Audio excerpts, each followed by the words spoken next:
What do you say, guys? We are at Innisfree in Tuscaloosa. Chad Anderson on the end, Chris Coleman, I'm Mick Gillispie. This is the pregame show, the digital pregame show, as you guys get the free content as we're here in Tuscaloosa. This show that we're going to record, the radio aspect of it, obviously is for Saturday, which is tomorrow. So at the top of the hour, we're going to be in Saturday, but right now it's Friday night at Innisfree. Yeah, it is. And it's a damn good time right now. Hell of a time. Well, it's always a good time at Innisfree. I like lunchtime myself. What's your favorite thing to eat here? Well, actually, I do a couple of things. The meat and three at lunch is phenomenal. You can't go wrong with it. Good price. Any of them off the meat and three menu is good. But I order a lot of delivery because I'm down the street working. Right. And so unique. Yeah, there next game. Yeah, I'm down there working. So a lot of times I order lunch to be delivered, and I actually like their salad, but it's not really a salad because I add the buffalo chicken and I add the grilled chicken, the buffalo shrimp, and I add the grilled chicken to it, and so it's ham, turkey, cheese. It's only salad in the sense that there's lettuce. Yeah, there's lettuce in it. Yeah, there's lettuce. It's a salad like potato salad's a salad. Chad's like tofu. I mean, he really watches what he eats. No. That wouldn't fly in his house. I do. I try to. His kids have never had McDonald's. Oh wow, that's crazy. We avoid that. It's hard to do. That's actually good. That's a good thing. No, it is. It is. No, we try. Well, what if they want a Big Mac? But when they don't know that there is a Big Mac. They have no idea. McGriddle. They have Those no idea. kids don't know about McGriddle. They don't know about McGriddle. They took the prizes out of the Happy Meals anyway, so yeah, that's their fault. Look, when McDonald's gave up Monopoly, they screwed up. Yeah, there you go. Hey, that was the end of McDonald's. When they bailed on Monopoly, if I can't gamble on my lunch, if I can't get a hash brown and peel off two pieces, Did you guys see McMillions? Yeah. That was amazing. Yeah, that was. The guy stole the winners and gave them back there. He was handing it out the And then he was going up like people were like, they would get it, and then they'd have to pay the tax, and then he wanted half, and the math didn't work. If he would have just been a little less greedy, they'd have got away. Yeah. No, 2 weeks ago I had the JT wrap. Yeah, that thing was legit. I tell you what, too, I love the sweet potato fries here. I'll tell you another thing. During baseball season, I'm a baseball and hot dog guy, and so they'll deliver my hot dogs too. Really? And they have hot dogs here. They're good. So you got all the packages, and you just like, hey, I need some hot dogs delivered. Yeah. And they send one of these like. I use Crimson to Go. Okay. They're on Crimson to Go. Like most people are Uber Eats and all that. Crimson to Go is a local delivery. We didn't have that one. Yeah, I know. We didn't have it when I was in school. We didn't have iPhones either. Yeah. I know. How crazy is that? It was hard to get the singular brick phone and Nokia to get you an app or to get an order. Until after 9. Oh, I found that out. But the other thing is, don't text me anything if I don't have the lock on my phone. Right. That too. This before locks. You remember the first phone? No, I meant back in the day with the phones. Text was free on nights and weekends. Oh yeah, okay. I remember. But do you remember when before they were locks? Oh yeah. You better be deleting fast. So here's a true story. We're in a call center because I do mortgages. We were in a call center. This has been 12 years ago, I believe. And this girl just started working at the call center. And we had one of those, I don't even know what you call them, but like one of those Bose sound systems. You put the docking station, you put the phone on, and it plays the music and everything for the whole floor. So that was our whatever. And she got a text message, and it was from a guy. And it was a picture of her. Thank God we're not doing radio yet. It was her. And let's just say she was going for a ride, Nick. Yeah. Oh. It came on the station? It was right on the screen, on the docking station, right there in front of the whole floor. True story. True story, yeah. Did she get a raise? It was pre-OnlyFans, Mick. Yeah. It was pre-OnlyFans. We get I wasn't in charge at the time. Did she get a raise? I'll tell you. I wasn't in charge. You did have to go to the manager's office. Yeah. That's so embarrassing. Yeah, that's called the casting couch. Anyway, he's so embarrassing. We used to have people leave their phones at the bar all the time, and oh my God, one of our bartenders, I'm gonna leave his name out because he owns businesses in North Alabama now. But he has a tattoo on his butt, and it's a smiley face. But instead of "Have a nice day," it says "Go F yourself." Really? And Who would do that? yeah, well, Never you done know, that in he's my crazy. Yeah, he's crazy. But what he would do is every time somebody would leave their phone because they didn't lock, he would take a picture of his tat on his butt and change it to their screensaver and all this stuff. Yeah. It was all over their phone. Yeah, so when they came back to get their phone, there's Surprise. that. Yeah. I used to go through, one girl was so rude. We changed every number in her phone that was a guy's name, and we could tell the difference back then. Every guy's name, we changed it to a guy we knew's phone number. Oh, boy. Because it was two birds with one stone. She was blowing his phone up late at night. He hated it, and she was only getting to talk to him. And no girl wanted that. Oh, that's so funny. It's great having all you guys hanging out with us already. Billy, roll tide to you, man, in Washington County, Alabama. I drove through Washington County on the way here today, by the way. Justin, roll tide to you. Was your plane down?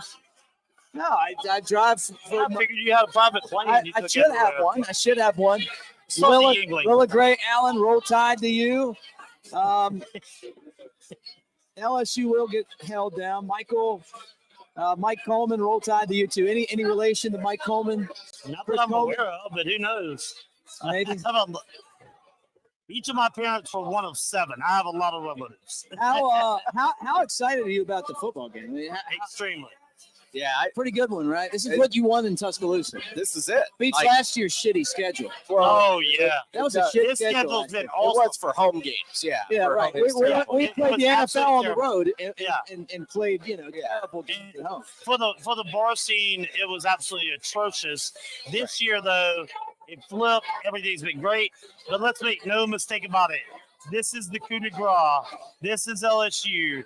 If they do one thing well, it's they travel and drink. Oh yeah. Oh. They're good. I mean, like they're The party's here. Service industry loves And LSU. And I like tangling with them in a fun way. They're a lot of fun. They're a fun group. Yeah, I was more confident, I will say this, going into Tennessee. I felt like Alabama was going to beat Tennessee. And tomorrow I'm much more skeptical. It's more of a coin flip game I'm tomorrow. very confident in this game.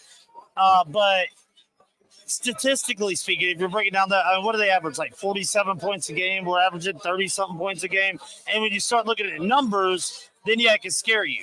But the reality of it is they bring no defense, and with all the injuries they have, the 3 in the secondary and the They got linebacker. 4 out tomorrow, right? 4 started on the, what are they? And they better not get anybody hurt during the game. They're like 105th ranked defense already, and you got 4 starters out. Yeah, our average is going up. Theirs is coming down. I think. Well, hold go on. ahead. Super chat. Willa Gray Allen, roll damn tide to you, baby. $10. Hey, roll $10. tide. I love it. Around, get us around. Put it on Trips tab. Yeah, We're gonna do that anyway. yeah, that's. We do have the check. You put it on Trips. I'll put it on Derek. they- We'll see who's higher. They brought me the ticket from lunch, and I'm like, oh yeah, send that back to Trip. There's a little something for you, but Oh, I'll sign my name on it. Yeah, there you go. Take that on back there. name. I'll sign mine. on Trip. Yeah. Who's gonna be here? Second hour of the show with Shot. Can't wait. Why He is he doesn't always take late? shots. I don't know, Coleman. I don't know. He's old. I mean, you think he'd be up early. I got my car fixed here, by the way. Just to Did let you? you guys know. That's But good. they didn't fix it. My old Ford Bronco. It was in that area over there, but when this used to be a garage. They fixed the air conditioning. It worked for like 2 days. Oh, So great. that's Yeah, phenomenal. every time I'm in there, I always think about that. You know, we're talking about, Bama LSU, huge game. There's so many big games this weekend. Good weekend. And the It's an one, amazing. yeah, it really is. One of them I'm really looking forward to is, and most people don't think about these two teams being exactly equal in my eyes in the SEC. Like a lot of teams you look at and you go, all right, there's Alabama, then there's everybody else. But these two teams, all time, 21 wins, and 1 draw, exactly even. And this Saturday, they're going to break the tie. And that's Auburn and Vanderbilt. Oh. 500 all time. Really? 2016, Auburn beat them to tie it up. Auburn's been coming back on Vanderbilt. So when your Auburn friends are telling you how great they are, you can remind them that they are equal with Vanderbilt. Well, was it Cam Newton and Auburn's SEC championship that year, or was it Nick Marshall in 13? I want to say one of those SEC titles put Auburn ahead of Georgia Tech for the most SEC championship. Right. Which they've been out of the conference for a minute. For just a touch. They've been out for a while. Yeah, a smidgen. Ironically, on that, two teams that are similar, Kentucky and Mississippi State play. They are 25 and 25, but all time. But those are two teams I would think of about on the same level. Football. Auburn, Vandy, Auburn fans try to convince you otherwise. No, Auburn thinks they're in the Alabama discussion. Yeah, they're not. They're not. They're not in the Florida discussion. What rivalry with 4 minutes left before we go to the radio show and start the show? Do you prefer if we go 6-3, 6 rotating, 3 permanent opponents? LSU or Mississippi State? If we have to keep one of them, we're going to keep Auburn and Tennessee. Right. It's going to be if you have to keep LSU the other or one, Mississippi State. I'm from Mississippi State. I am not. I hate Where are State. you from? Originally, where was I born? Meridian, Mississippi. Have I lived in Tuscaloosa longer than I ever did there? Yes. Because as soon as I was able to come here, I did, and I didn't go back. So you would rather play LSU? I would rather play LSU. LSU, are you kidding me? I own a bar. Yeah. This is the easiest question ever. LSU all day. Their fans travel. They drink. They're awesome. Mississippi State is the worst home game we have every 2 years. If you want to go from a scheduling perspective and not a bar owner perspective, right. You'd want Mississippi State. Right. It's like Sun Belt. Can we get Vandy back? From scheduling. Yeah. Those years were great. Right. Yeah. They were Maybe in September. Yeah. Awesome. Thank you very much. And it'd be like a hard-fought fourth-quarter win. Yeah. If Pete Merritt Angel was running that fake punt up the middle, I'll never forget that. He did that against us. But Mississippi State's so close. We are the two closest SEC schools.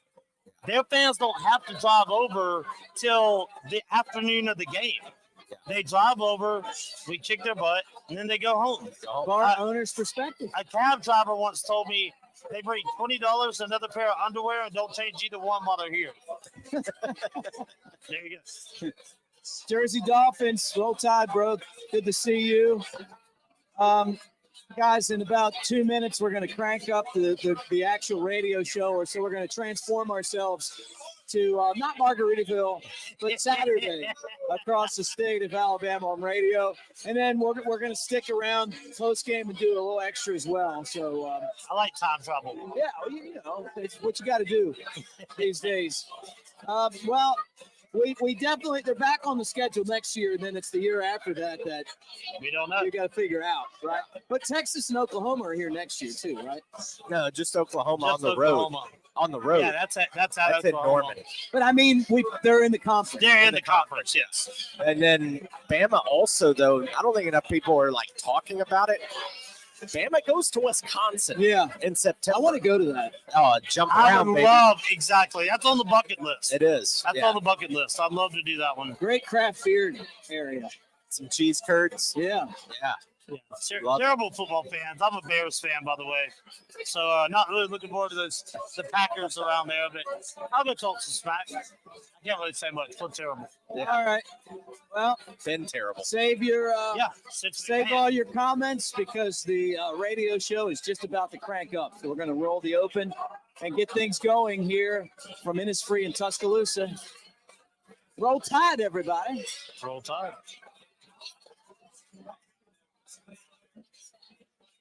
Yeah, this is the 24 schedule you got.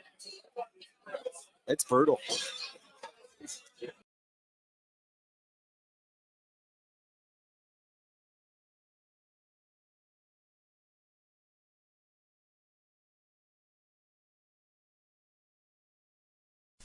The original Bama Football Tailgate Show is on the air. Alabama football is rolling, and we got you covered with a breakdown of the game matchup, an SEC preview, and all the fun of an afternoon on the quad with former Crimson Tide Sports Network broadcaster and SEC Network play-by-play voice, Mick Gillispie. The Bama Football Tailgate Show is presented by Yuengling Larger. Yuengling, America's oldest brewery. The only beer you need at a Bama tailgate party.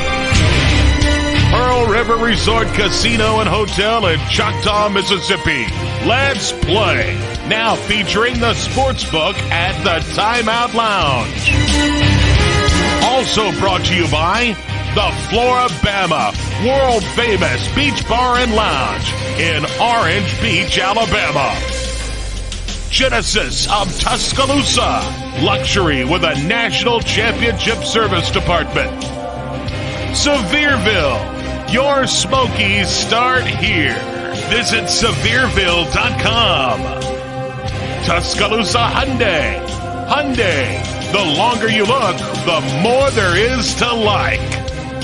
R&R Cigars, home of the Cigar Mansion and Victory Cigar. 2703 6th Street, downtown Tuscaloosa.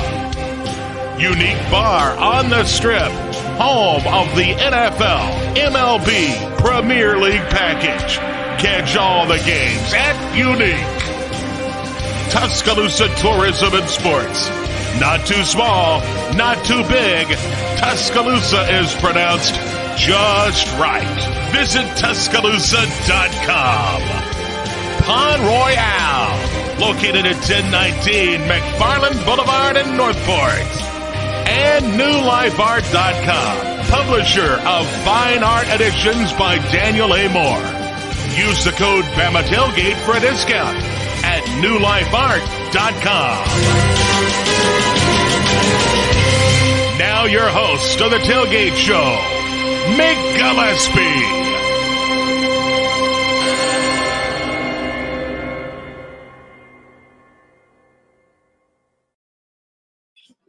What do you say, everybody? And roll Tide from Tuscaloosa. Today, the Alabama Crimson Tide and the LSU Tigers get set to renew their rivalry. This could be for the SEC West. Alabama, number 8 in the college football playoff rankings in the AP. In the coaches poll, 7-1. LSU is ranked 14th right now, and they're 6-2 on the season. Welcome to the Bama Football Tailgate Show. The show is presented by Yuengling Larger, America's oldest brewery. For the next 2 hours on radio and the next 2.5 hours on our digital Bama Tailgate YouTube channel, we're going to preview number 8 Alabama, number 14 LSU, 6:45 at Bryant-Denny Stadium. That's what time this game is set to kick off. On the show today, coming up next, we'll have Chris Coleman from the Colemerica Podcast, and also Unique Bar. We'll have Bryce Kuhn from the LSU Tigers 24/7 sports site to give us a preview of the Tigers. We'll have Kenny White from out in Vegas and Reagan from R&R Cigars to help us pick some games. Our good buddy Stan Adams will be here from visittuscaloosa.com. Trip Rogers, the owner of Innisfree, will swing by. Other guests, including Chad Anderson, who will be here as well to help us get through the show today as we talk Alabama and LSU. The Bama Football Tailgate Show is always presented by Yuengling Larger. Yuengling is a 6th-generation company, and our friend who was here last game, Cheryl Yuengling, part of the company's proud American ownership, is also a proud Alabama grad. There's a little bit of crimson love in each one of these green bottles. Also try Yuengling Flight if you want something low in carbs, but definitely crisp in taste. 2.6 carbs, 95 calories, and available out there for that replacement to Michelob Ultra that you guys have been looking for. All right, the scene is set. Another big game between Alabama and LSU. Here at Innisfree, people are fired up. You know that LSU always travels. They beat Alabama last year. Some of us felt like it was kind of a fluke win, but they did it in overtime. Brian Kelly said he wanted to beat Nick Saban, and after losing to Alabama as the Notre Dame head coach in the college football playoff in the national championship game, he got that win over Nick Saban a year ago, going for 2 in overtime. So what's going to happen in today's game? Well, we're going to find out at 6:45, but it really sets the scene for 2 of college football's best head coaches to go head-to-head for what could be the SEC West, although Alabama still has tough games at Kentucky and at Auburn, so they just got to take it one game at a time. ESPN College Game Day is here. We're going to talk about this next segment. Has Game Day jumped the shark?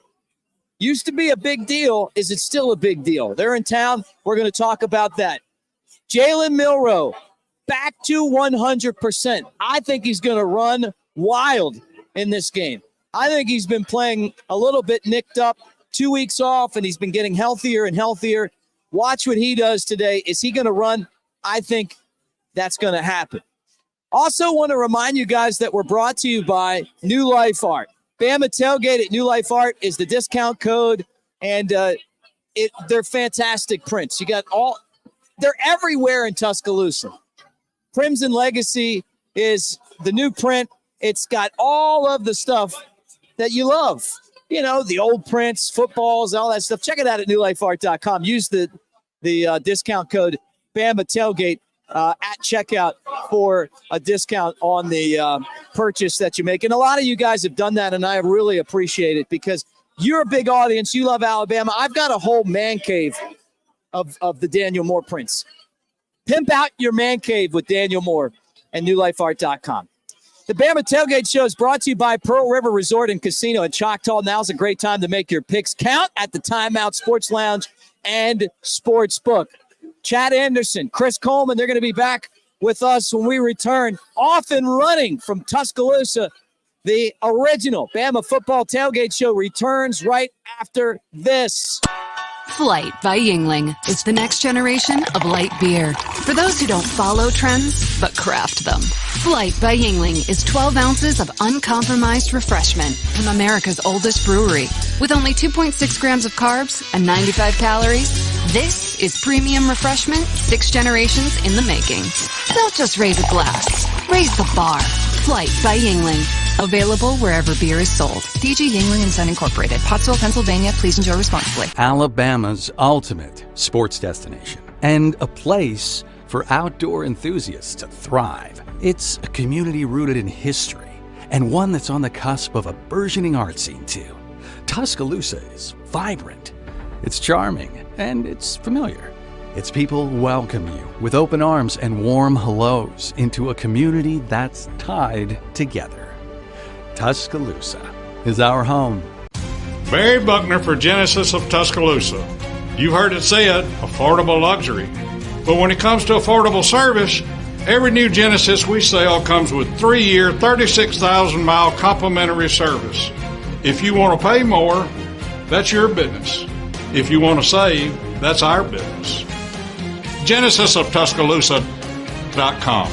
Ownership limitations may apply. See your retailer for details. Genesis reserves the right to change program without notice. Exclusions may apply. Hey y'all, it's Jennifer from the Floribama, and it's time for Floribama Fun Facts. The Floribama first opened in 1964, and we're celebrating our 59th year of doing it on the line. We host over 150 events every year, including Mullet Toss, Oktoberfest, Halloween Costume Party, Frank Brown Songwriters, Thanksgiving and Christmas Potluck, the biggest New Year's Eve party, and of course, the Polar Bear Plunge on January 1st. All the events, including our live music schedule, are available online at floribama.com.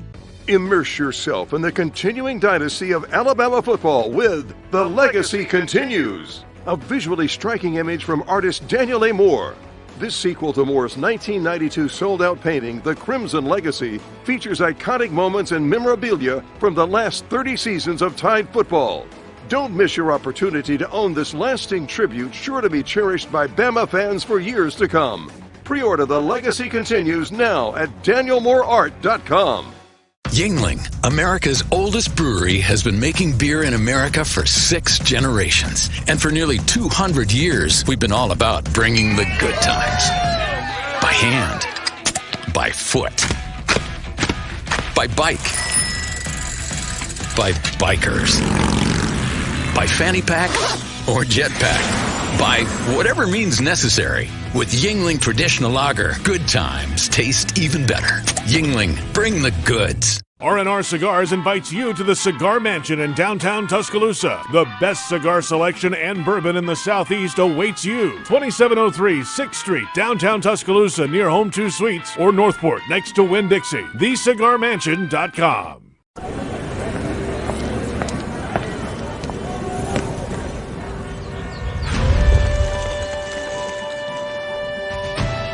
See yourself in Sevierville, Tennessee. Your Smokies start here. This is My Great Escape, where there's real gaming excitement. And I can be who I want to be. In a sea of slots. Taking in the big pots. And always doubling down. Our friends ask, what do y'all do at Pearl River Resort? No work. All play. Winner, winner, chicken dinner. Just keeping it real, baby. Real players. Real winning. Real fun. At Pearl River Resort. Back at Innisfree, getting you set for Alabama and LSU. Our remote is brought to you by Skrewball, the original peanut butter whiskey. We're going to actually do some Skrewball shots. We got our Christmas lights up. We got our Skrewball flag. We're giving away swag as we speak. Chad Anderson, Chris Coleman from the Colemerica Podcast and Unique Bar. I'm Mick Gillispie. Talking Alabama and LSU like it should be. Two teams ranked in the top 15. And the winner has won 10 of the last 12 SEC West championships, guys. Yeah, this is going to be a great game. They obviously bring a phenomenal offense. This will be the best offense Alabama's seen, hands down. It'll also be one of the worst defenses Alabama's seen. With the injuries they have, I'm looking forward to this matchup. I think Bama's defense is good enough to get the stops we need, and Bama's going to win this game. I really look at Alabama in this game and I say, hey, you got to run the ball. To me, it's playing keep away. It's almost going back to when Johnny Manziel was at Texas A&M and when Tim Tebow was at Florida. The defense was your offense. Right. And, Nick, we've joked about it. Give them the medicine. The medicine. Give them the elixir. Yeah. Give them the elixir. And Alabama did that against Tennessee in the third quarter. It resulted in a field goal, but there was a 15-play drive in that third quarter. And Joe Milton sat on the sidelines with that high-tempo offense. I look for Alabama to really mix it up with the backs. I bet you see all four runners plus Milroe run in the game this evening. I think you're going to see everybody running the ball as much as possible as long as it's there. And with LSU having defenders out tonight, I just see that. And when you look at it, LSU, the defense we know isn't very good. They're 84th in the nation in stopping the run. So I look for Alabama to go hard on the weakness. I'll give you this also. History's not on their side in this. Jaden Daniels, their quarterback. He was the starter last year that beat Alabama. Yeah. Now, we know it's hard for teams to beat Alabama back-to-back, beat Nick Saban back-to-back.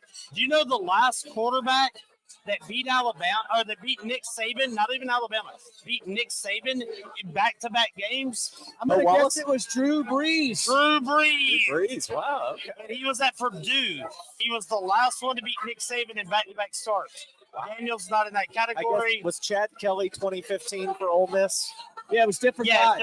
It was Bo Wallace and then Chad Think Kelly. about this. Drew Brees. No wonder he won at Drew Brees. Right. He beat him. That's why he won it in Miami. Right. Think about if they would have just taken Drew Brees in Miami. Ooh, that would have been back. Who knows what would be going on right now? Yeah. So I just found this out today. I never put it all together. Nick Saban won football games in Death Valley with 3 teams. Yeah. Alabama, LSU, and Penn State. Miami. Because during Katrina, they played in Baton Rouge. Really? Yep. Yeah. How about that? Yeah, that was good. This is gonna be a really fun one. There's so many things you can bring up with the history of Saban and LSU. Right. I mean, Alabama went from 1969 till 2002 without losing in Baton Rouge, and it was Nick Saban that ended that streak. Right. Yeah, when he was there. 2000. Yeah, 2000. Sorry, I said two. Nick Saban. I always say 2000 and Saban, and that's why. I got you. Yeah. Saban has said the Tennessee atmosphere was amongst the best crowds that Alabama's had at Bryant-Denny. Yeah. He's calling for that again in today's game. It's gotta be. Do you expect that, or are we going to have these people? Hey, sit down. Sit down. You know what I'm talking about? The sit down people? They were in front of me. They were in front of me 2 weeks ago. Or don't go. Look, it feels great out here today, but tonight's going to get a little chilly. You're going to need to stand up, get the body moving a little bit, warm up a little bit. That 50 degree, get a little wind or something, they'll be up. I think they'll be up. I think they'll be fired up. Plus, they've been boozing all day. Well, that's what I was going to say, Mick. Today, as a friend of mine I went to school with, a lot of Alabama fans know him, Hunter Johnson. With what Hunter says. Did you go to school with him? I did, yeah. I know Hunter Johnson. Yeah, that's a good point. Good point. Yeah, so basketball. Hunter. Basketball Hunter. That's right. But Hunter is so funny. He's hilarious to follow on Twitter. But I guarantee you, and I haven't checked yet today, I should go check his Twitter. Today, he warns everybody and says, hey, guys, this is not a brown water day. Because that's a long time from early morning to kickoff with brown water. It's not a brown water day. All right, you talked about Jaden Daniels trying to beat Nick Saban for a second time. Yeah. Can Alabama stop Jaden Daniels? Yes, we can stop him enough. I think they scored something. Look, you don't average 40-something points a game if your offense isn't good, and they are good.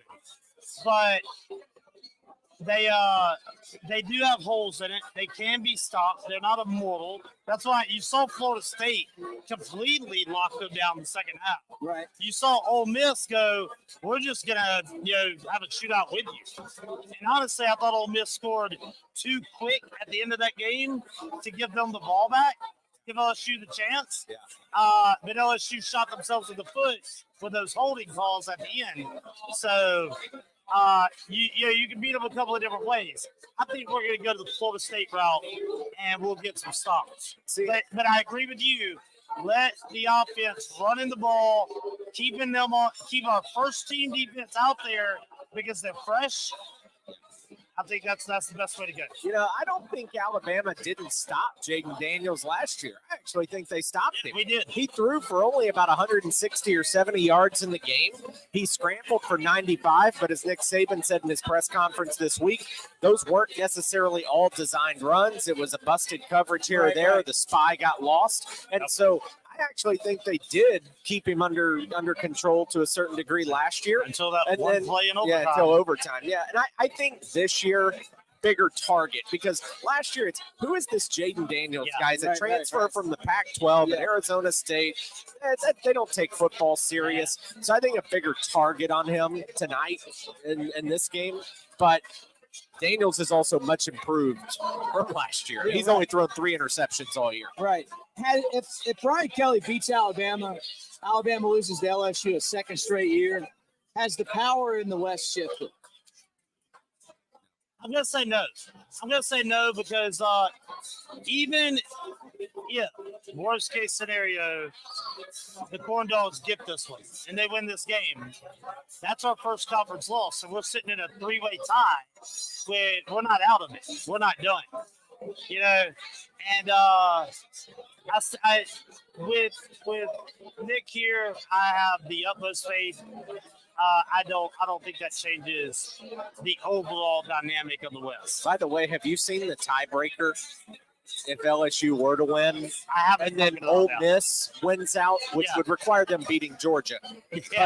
But if they did, if it was a 3-way tie where they all beat each other, it would go down to the final tiebreaker before the coin toss. And even that tiebreaker could end up a tie Yeah. based on where things are today. And that could result in a coin toss to the West. Crazy. That's how tight it is. Yeah, it's crazy. Wouldn't that And, be something? well, look at the Big 12. They've got a 5-way tie at the top right They do, now. yeah. You've got a lot of this. But at the end of the day, Alabama, take care of business tonight. Handle this game. And we're clearly in the driver's seat. What's the biggest advantage for both teams? The biggest advantage for LSU, I would say, is that this game's in Bryant-Denny. They've actually had more success here than they have in Death Valley over the years, and their offense. The biggest advantage for Alabama is Nick Saban's a better head coach, and it's really, really tough to beat him twice in a row. He is great at these revenge games. He's game planned. He's going to have the boys ready. But also, just look at how their seasons are going. Alabama steadily improving all season. Right. This team's getting better and better, and LSU is going to catch the brunt of it. For LSU, it's confidence. This team beat Alabama last year. Yeah. Last year was a better Alabama team, to be honest, than this year's team. Right. Defense is better this year for Bama. Offense is worse. So for LSU, it's confidence. You beat Alabama last year. That's the best thing they got going for them in tonight's game. For Alabama, I agree with Coleman. I think the best thing is also some confidence. The crowd, it's going to be a huge advantage as long as they, get off their hands like we talked about, Nick. But I think Bama's been progressing every game. They've been getting better and better and better, especially since that Texas-South Florida 2-week debacle. Yeah. O-line has gotten better. So I think for Alabama, it's just the fact that you've improved slowly. Penalties were a lot better, too. Yeah, don't ask Tennessee fans about Yeah, that. one penalty, 5 yards. Well, I would ask a Tennessee fan anything ever. Other than, hey, can you light my cigar? College game days in Tuscaloosa. I'll be honest, I rarely watch the show anymore. I put our show up against them on radio because I feel like if you're an Alabama fan, you'd rather just listen to Alabama talk and, than all the nonsense. It used to be a really good show. I think it's jumped the shark. What do you guys think? I'll somewhat agree with you. Pat McAfee brings a lot of energy and a lot of fun. Of course, those should have been done over a decade ago. And they still, every now and then, will wheel him out for his little bits. But overall, I normally have them all on. We're open by 8 a.m. Right. And a lot of, not just me, a lot of people that come in there have asked, can we get SEC Nation instead? Wow. Because they want Roman Harper. They'd rather have those guys. And I'm like, sure. If that's what y'all want, you're the customer. Yeah, I'll do it. I watched both. I watched all of them. I haven't spent a lot of time on the Fox on the big noon kickoff because it's Big Ten. But I wouldn't say they're entirely done, ESPN, with College Game Day. But I feel like they're getting very gimmicky. They feel like they're trying too hard. We said it earlier this week on the channel here, on the Bama Tailgate channel. I just think that it's run its course. It's not going away. It's still very popular. For me, though, thank God McAfee's here. I think David Pollack is an amazing person, but he was boring. Yeah. I think there's too many people that are worried about you having to say the proper things. That's right. And I don't like it. And I think McAfee. Yeah, you don't want politically correct. Right, yeah. And that's McAfee brings ESPN. that edge. That is I want Charles Barkley and Shaq. I want real. What do you I'm think so about sick of ESPN and the woke and all that stuff. Like, give me real people. ESPN also. I don't want to hurt anybody's feelings. I mean, it's like, look, be real. The other thing to remember here is that College Game Day has been to Tuscaloosa a lot. There's a lot of places that if they went there, it'd be a huge deal in the city because they've been here a whole lot. So you see it a lot more or whatever. But and when they come here, it's pretty much insulting that they usually don't pick a guest picker that has Alabama ties. Let's talk about that, too. They brought people from LSU. That's a joke. Nate, he's a funny comedian. I like Nate. He's on SNL. Yeah, I've never seen him in my life. I've seen him a lot. And I watch a lot of comedians. And I like Nate. I think Nate's a funny guy. Should he have been the guest picker? No. You're a Vandy fan from Nashville. What are you doing at this game? You know, you got Auburn. Go deal with them. I could instantly think of so many better options Yes. for that. I mean, how is Gene Stallings never been a guest picker? They will Lou Holtz out I'm there. looking at Alabama versus LSU. Going, this is Alabama LSU. Let's take it back to just in the Saban era. Let's get Dante Hightower down here. Yeah. You know, let's get. I know England's not available because he's over on Fox now, but you got surely you got a few guys that played in those games. You know who would be great? And I really think TJ Yeldon, make a man miss. I mean, that would be good. Yeah. But if you wanted to get interesting, why not Miss Terry? Ooh. What if you That's threw a Miss great Terry call. up there for game day picker? Like, because the place would go nuts. The place would be electric. The place would go insane. But also, all of them would look bad when her picks are better. That's when she destroys when she goes them. 12-0. Yeah, when she goes undefeated, goes perfect, and it's like. How about some Alabama comedians? Rocky Dale Davis, or how about Funny Mane? Yeah, Funny Mane. Mane. And Deontay Wilder, he's never been on. Yeah, what about Deontay Wilder? Yeah, he's never been on. Former heavyweight champ. The bronze bomber. I got to throw this out, and you don't have time to respond right now. Eric D on the Bama Tailgate YouTube channel says Chad, Bama was not better last season. The defense was much better. I know it this was. season. No. The team was better last year. All right, look. The defense is better this year. The team was Coleman, better last year. Tell us what's going on at Unique before we bring on Bryce Kuhn to talk about LSU Tiger football. Okay, we're hoping to watch Will Liker hit about 10 field goals today, by the way. I want to see us win 36 points. He hits 12 field goals. How about that? Will Liker, he's the man. He's going to win this game. At Unique, we've got a lot going on. Every Sunday, the NFL package. We have NHL going. Occasionally, I'll throw some NBA on until we get college basketball. World Series just ended. That was a lot of fun. Obviously, all the college football you can handle. Drink specials every day. Great bartenders, great staff. That's what makes us good. All right. Well, there we go. That is the first full segment of the show. Coleman, always great to see you. When we come back, we're going to talk to Bryce Kuhn from the LSU Tigers 24/7 site, hanging out at Innisfree in Tuscaloosa. Don't go anywhere. Don't go nowhere. More Bama football coverage coming up.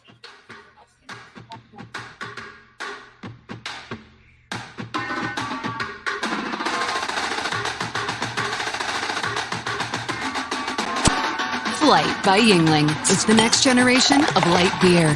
For those who don't follow trends, but craft them. Flight by Yuengling is 12 ounces of uncompromised refreshment from America's oldest brewery. With only 2.6 grams of carbs and 95 calories, this is premium refreshment 6 generations in the making.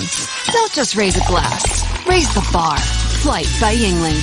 Available wherever beer is sold. DG Yuengling and Son Incorporated. Pottsville, Pennsylvania. Please enjoy responsibly. Hi, Barry Buckner. It all adds up. Every time a Tuscaloosa Hyundai customer refers a friend or family member to come see us, we are truly grateful. I compare it to doubling a penny for 30 days.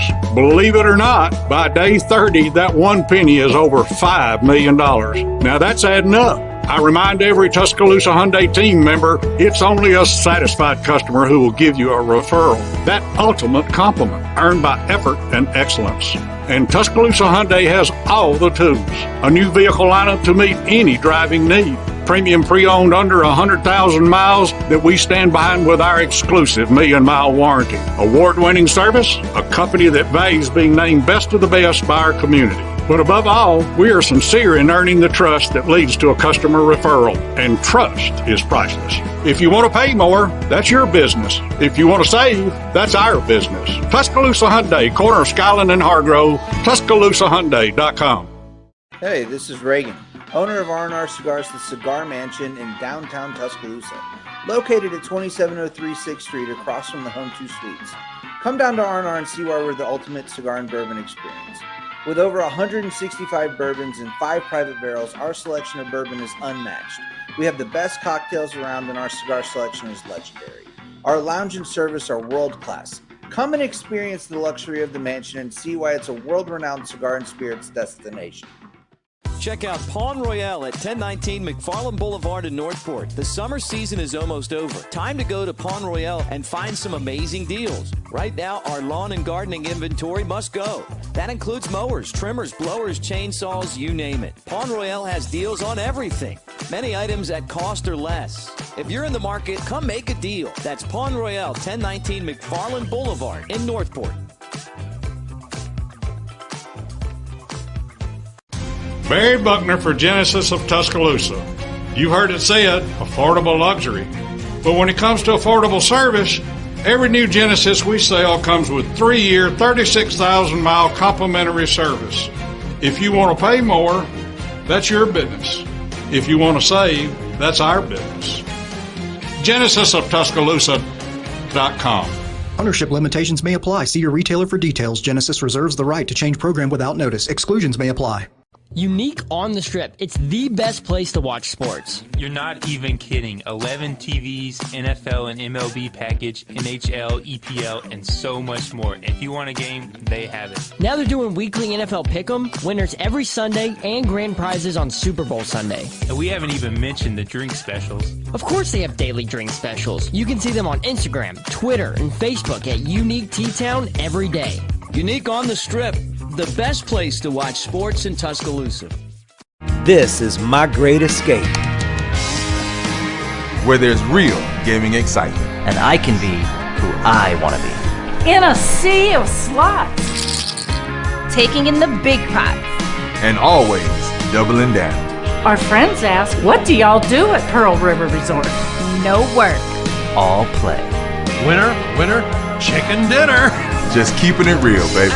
Real players. Real winning. Real fun. At Pearl River Resort.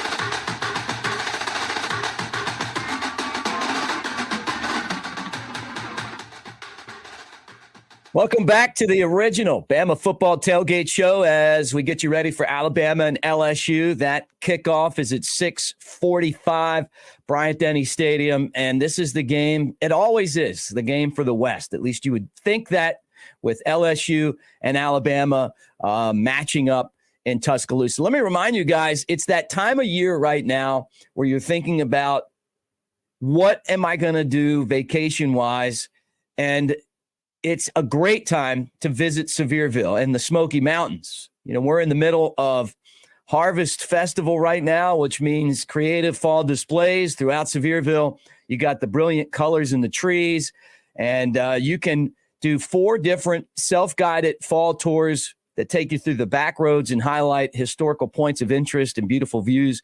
That's visitsevierville.com/fall. And then you got the holidays. You got Thanksgiving, and then Christmas is awesome up there as well. But this segment is presented by Visit Sevierville.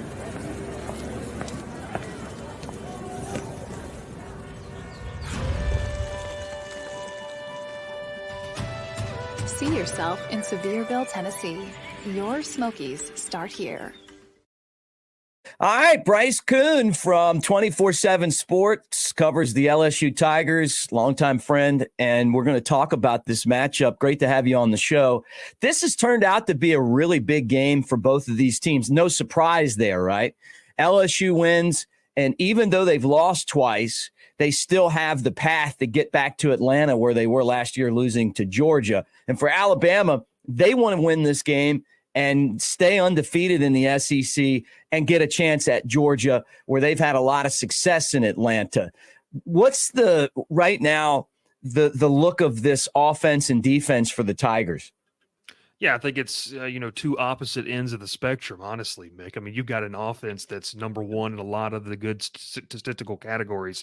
And I think, too, when you see what this offense has done, look, Jaden Daniels is a guy that is receiving some, hype to maybe be in New York. And this is going to be an opportunity, I think, in this game where every single season, and Alabama fans are really familiar with this, guys like Bryce Young, guys like Mac Jones, Jalen Hurts, Tua. I mean, you go down the list of what they've had. Guys that have moments where you could say, hey, that could be a Heisman moment. And I think this game on the road in Tuscaloosa, you're judged on the whole season, but this game right here is going to mean a lot if Daniels goes in and has a really good performance. So, I think offensively, I'm excited to watch, Mick, this talented Alabama secondary against this talented wide receiver group for LSU. I think this is one that a lot of NFL GMs, scouts are going to be cutting up the tape afterwards and saying, hey, you want to improve your draft stock? You better have a good performance either side of the football for either team in this game on Saturday night. So offensively, I feel good about where LSU is. They've got a run game where they really didn't have that last year necessarily. They've got a guy like Logan Diggs transferred in from Notre Dame. Has been a nice story for them, a nice lead back with a complement of several other guys. But when you flip it over to the other side of the football, and it's no surprise to anyone when you look at the numbers. Like LSU hasn't been able to really stop anybody. I caution the LSU fan base because yes, were there positive strides made against Auburn and Army, but as your audience will know, Auburn's offense is really not anything to, talk to the town about. And Army's not really going to be, killing anybody offensively either. Was it good momentum? But obviously it's a different challenge. And this back half of the schedule that leads off with Alabama, going to go into Florida, Georgia State, and then Texas A&M to round things out. Your defense is going to have to step up, Mick. They're going to have 4 guys with less than 8 quarters combined of college football experience playing in the back end of the defense. When you get to guys like Jermaine Burton, and if Milroe wants to have success down the field, I think that's where Alabama's offense is going to have to look to this young, inexperienced secondary. Yeah, I figure it's the same way too. And then a lot of injuries for LSU in the secondary as well. You do have Harold Perkins, though, in the middle for the Tigers. And I don't know that there's a better player in college football defensively than Perkins at his position. And if there are, they're not much better. This guy's been amazing. Brian Kelly, though, came in last year, got the Tigers surprisingly to the SEC championship game, went for 2 against Alabama. That worked out great. And then this year, there were a lot of expectations that they would win the national championship. Lost to Florida State, lost to Ole Miss. What's the LSU fan base feeling about Brian Kelly? Are they a little bit disappointed, or do they feel like, hey, we're still on track here with this guy? I think it's a little bit split, honestly. Look, the offseason hype that we saw from this team, you had all the returners offensively, offensive lines, a veteran group that's coming back, really good talent up front too. Offensively, you felt like, man, this is a championship caliber offense. And I think too, even, 8-9 weeks into the season, we can say, heading into week 10 here, it is a championship caliber offense. The numbers they have put up, the efficiency rates that they have, yeah, you feel good about it. But, obviously the defense was a letdown. That first game against Florida State, I think there was a sense of, pounding the chest a little bit, walking into that game saying, hey, we're the big bad boys from the SEC that, whether you're an LSU fan, Alabama fan, we all like to pound our chest when we go into, those cross-conference matchups. But I think overall, when you kind of got stunned in that game, and that Florida State team, I think, is a really solid and well-coached team. The Ole Miss game was one for fans that really hurt because I'm sure, Mick, a lot of your fans and your listeners believe this. One thing I've come to understand, being in the SEC West for a short period of time, but an SEC fan nonetheless, is that when you're in the West, you don't lose to Ole Miss. When you're Alabama, when you're maybe even Auburn, when you're LSU, Ole Miss is like the redheaded stepchild. It's the little brother. You don't want to lose to Ole Miss. That loss on the road really hurts. So, after that game, the fan base was frustrated, upset. But I think that they also understand that going back to what we said, kind of the opening of the show was, this was a rebuild project. You had, I believe, 34 scholarship players when they played the Texas Bowl when Ed Orgeron was fired, 2 seasons ago. This was a project where they've got to build depth. They've got their starters, I think, are, when you look especially offensively, talented as any in the country. It's the depth that they're still trying to build. So while I've cautioned the fan base, say, hey, you're still on the right track to be, first week in November, Mick, and still have a chance to get to Atlanta for a second straight year in as many years as Kelly's been there. I think when the 30,000-foot view comes into focus, that's something that LSU fans kind of have to be happy about. Yeah, no doubt. In that you're going to lose some games sometimes that you should win. The surprising thing to me about the Ole Miss game, though, is having watched Alabama absolutely shut down Jackson Dart in that game. He didn't throw any touchdowns. He ran one in the first half and basically was baffled in the second half. And then to watch the way that Ole Miss was able to just throw the ball all over the place on LSU. I'm wondering what adjustments do you think they're going to make when they take on Alabama on both sides of the ball? I mean, not saying Jalen Milroe is Jackson Dart, but his deep ball is about as good as anyone. The mid-range stuff, that's kind of been, and he can run. We'll start there. And then, how do you think Jaden Daniels matches up against that Bama defense? Yeah, kind of starting with Milroe, you go back to that Ole Miss game. They struggled with Dart in the run game and in the passing game. And then obviously, what really elevated Ole Miss was Quinshon Judkins, really talented back that didn't show a lot in the game against Alabama. But, man, he broke out against LSU and kind of had the game and has started to have the season that a lot of the national pundits and experts thought he would. So I think, specifically with Milroe, one thing that I've been able to kind of go back and watch some of the games and talk with some folks that cover Bama, and you could probably speak to this too, is that you mentioned the mid-range game. If I'm this young secondary, I'm not saying we're playing prevent defense here by any means, but you can't let these guys get past you. I mean, it's going to have to be let these guys play in front of you, and you're going to have to tackle well. Mick, you go back to the Ole Miss game. LSU had, I believe, it was 30 or 31 missed tackles in that game. If you do that on the field in Bryant-Denny on Saturday night, it's going to be a blowout. It's going to be a bloodbath, or it's going to be, just this track meet for a full 60 minutes. So I think that's going to be a key defensively. And then, with Milroe, one thing that was, talking with some folks about is they said, look, the kid's young still when it comes to learning the quarterback position, the nuances of it. So sometimes he's going to, maybe push himself up in the pocket or different spots where maybe he's getting there too early. Maybe he's falling off a read a little bit too early. And I think that's just him maturing. I think this kid has the tools to be a really good quarterback, and I think he's starting to trend that way. But, can this front seven, a guy like Harold Perkins that you mentioned earlier, can he frustrate Milroe enough to maybe make some bad decisions? I think that's something that LSU is going to have to see.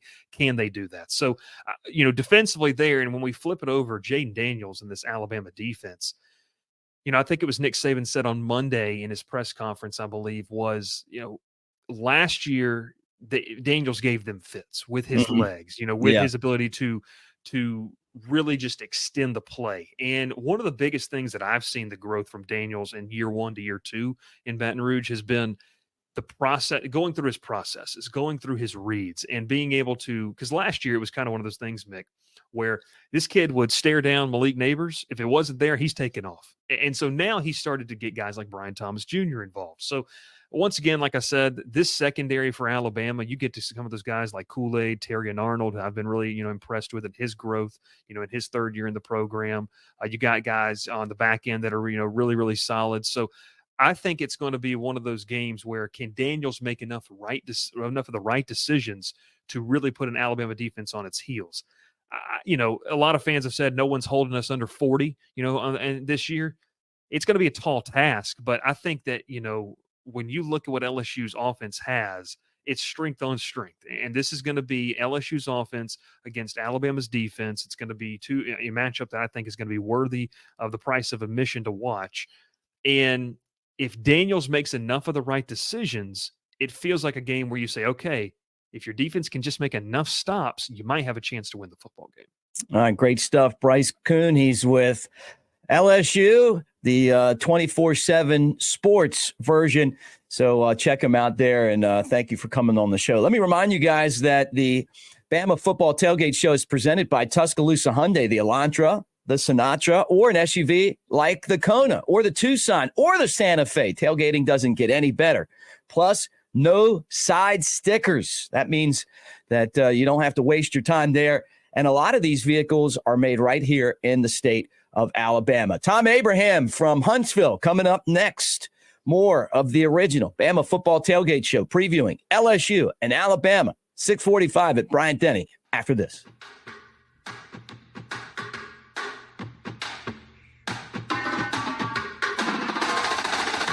Yuengling, America's oldest brewery, has been making beer in America for 6 generations. And for nearly 200 years, we've been all about bringing the good times. By hand, by foot, by bike, by bikers, by fanny pack or jetpack. by whatever means necessary. With Yuengling Traditional Lager, good times taste even better. Yuengling, bring the goods. Autumn brings vivid colors to the back roads and hollows of Sevierville, Tennessee. Wind your way to quaint country churches, a historic covered bridge, and even a pick-your-own apple orchard.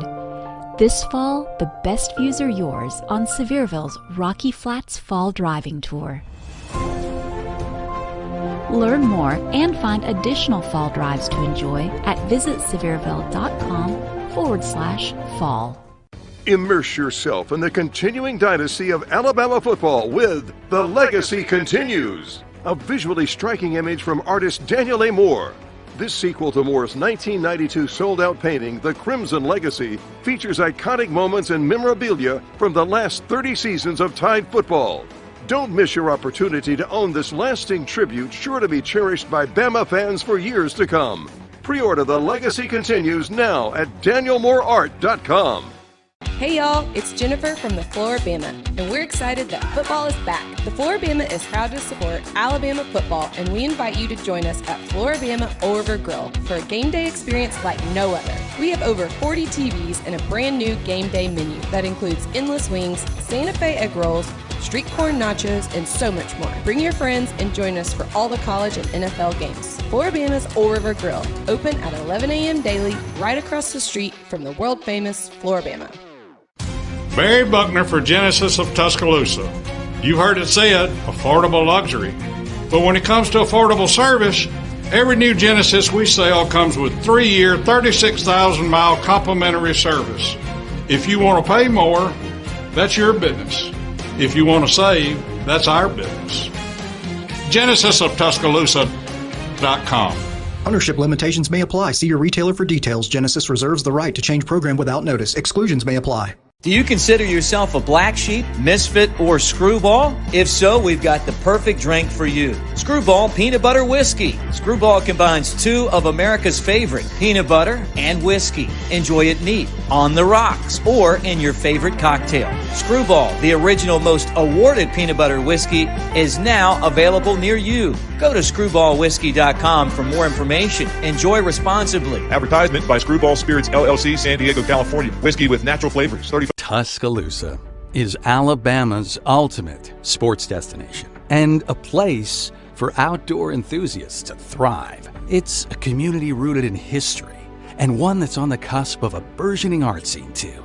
Tuscaloosa is vibrant, it's charming, and it's familiar. Its people welcome you with open arms and warm hellos into a community that's tied together.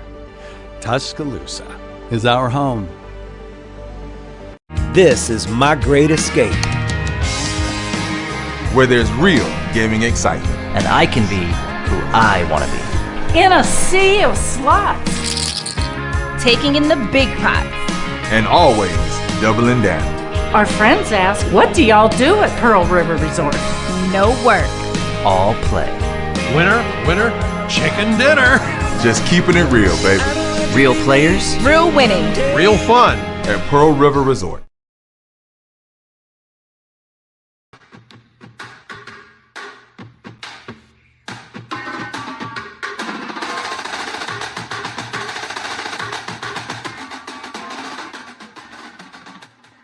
Welcome back to the original Bama Football Tailgate Show, and we are previewing Alabama and LSU, brought to you by Skrewball, the original peanut butter whiskey from Innisfree in Tuscaloosa, and big game for Alabama and LSU both today. This segment is presented by Tuscaloosa Hyundai. No side stickers, and Hyundais, some of them built right here in the state of Alabama. Great to have our friend Tom Abraham on like he does each and every week, unless he's on a fishing trip.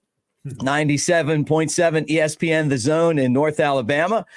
Tom, let me get right into this. Alabama and LSU. I feel like the Bama dynasty is a bit on the line today, because if you lose twice in a row to LSU, all of a sudden you're not competing for a national championship again. And Brian Kelly's flipped the script on the Crimson Tide. Yeah, there's no doubt about it. A lot of pressure on the Tide, especially because this one, of course, is in Tuscaloosa. So they've got to get this one. They got the revenge in the Tennessee game.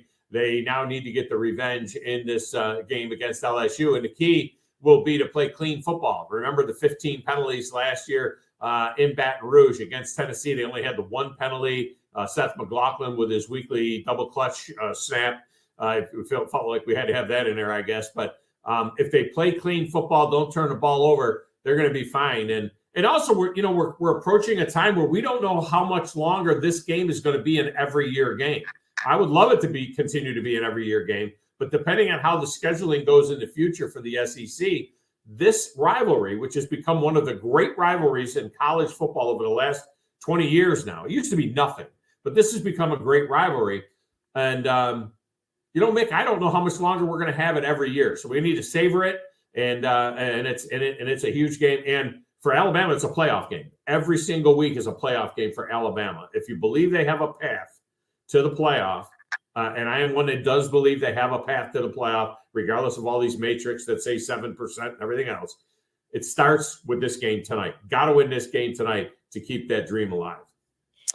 Yeah, look, I'm with you. I mean, this is definitely a playoff game for Alabama, and this could be the end of this Alabama and LSU year in and year out rivalry. And I don't blame Alabama people, although Nick Saban's saying that he likes playing it. I don't know that they really want to play this every year because of the way that the schedule falls for Alabama. You got Auburn and you got Tennessee. Then you got these guys. Those are three really, really difficult games. Everyone else that has the same, three rivalry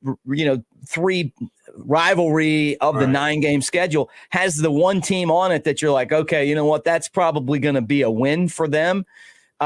When you put these three in it, it's not like that. And I guess that's why, Alabama behind the scenes, from what we understand, has been a little bit apprehensive about playing every year. But I think that you're right, though, on the same line, is that since Nick Saban got to Alabama from LSU, this has been the biggest or one of the biggest games in the conference every year. That's true. And I chuckle, though, because when Alabama fans say, well, wait a minute, we're playing Tennessee. Okay, you've beaten them 16 out of 17 or 17 out of 18 years. All right, so, there's that. And then LSU, they lost to LSU, 3 times? They've lost to LSU 3 times in 16 years. Okay, so there's that. And then the Iron Bowl. I mean, that's the one that's the most competitive. And I think Auburn has won the Iron Bowl, I think 3, maybe 4 times in the last 16 years. So, look, cry me a river, okay? These are still all people that you beat 95% of the time. It's not Mississippi State, I guess, but, I say play the game. And it'll be interesting just to see. That's a whole other discussion, how they're going to end up doing this. We just saw how the ACC did their future schedules and how the Big Ten did it. And some teams just have one automatic, one permanent rival. Other teams have 2, others have 3. So we'll see what they do with Alabama. But savor this one. It's sports eye candy. Every time you put these 2 teams, they don't jerk around with their uniforms. This isn't Oregon playing Washington State. It looks classic. It always looks the same home and away because of the fact that LSU wears their whites at home. And I'm just looking forward to it. I just think it's absolutely great. And, of course, looking for a big win from Alabama here to exercise another loss from last year. Yeah, and that's the question I was going to ask. Is Alabama's defense ready for Jaden Daniels and this LSU talented offense? I'll flip that over. This is the number 1 offense in the country. So they're going to get there. So, you got to figure they're going to get there. It's Alabama number 17 defense in the country. I'll flip it over. Is Alabama's offense ready to score in the 30s against a defense that is ranked 88th in the country? This is great offense for LSU, terrible defense. It's not only 88th in the country, they're missing some very key players on their defense. So you can't go into this game thinking that defensively you're going to hold this team to 21 points or 19 points or something like that. They're going to get their points.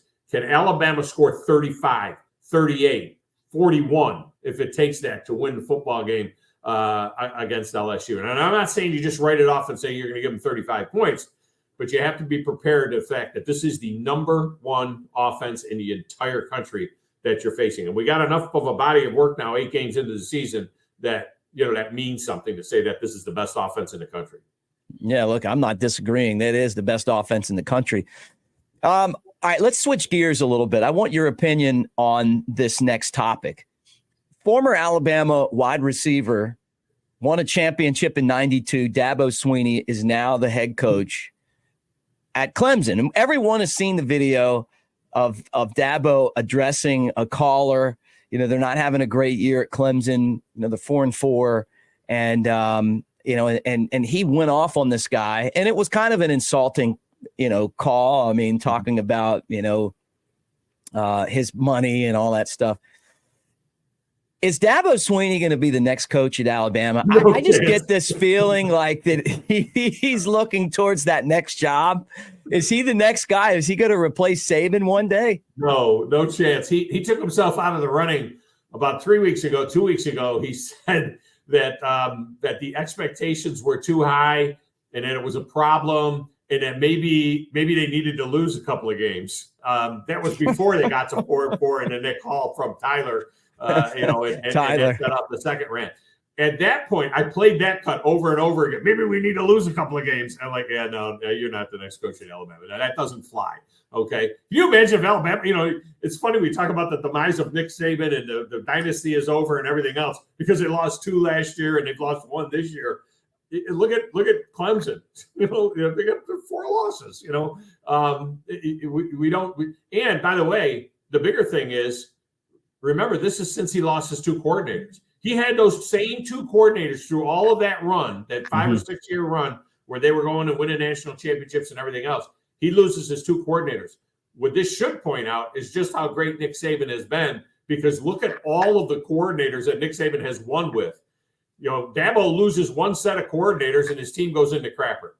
Dabo's out of the running. He's out of the running. He will not be the next coach at Alabama. You can't bring that attitude to Tuscaloosa. I'm a Dan Lanning guy right now. Right now, it's Dan Lanning, and I am not one of these ones that thinks that there's no chance that Lane Kiffin can ever be the coach at Alabama.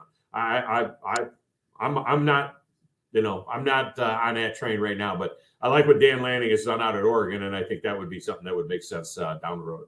Lane Kiffin could win the national championship this year and next year and still is never going to be Alabama's coach. Has nothing to do with his ability to coach football. I'll leave that there because I want to ask you one other thing quickly.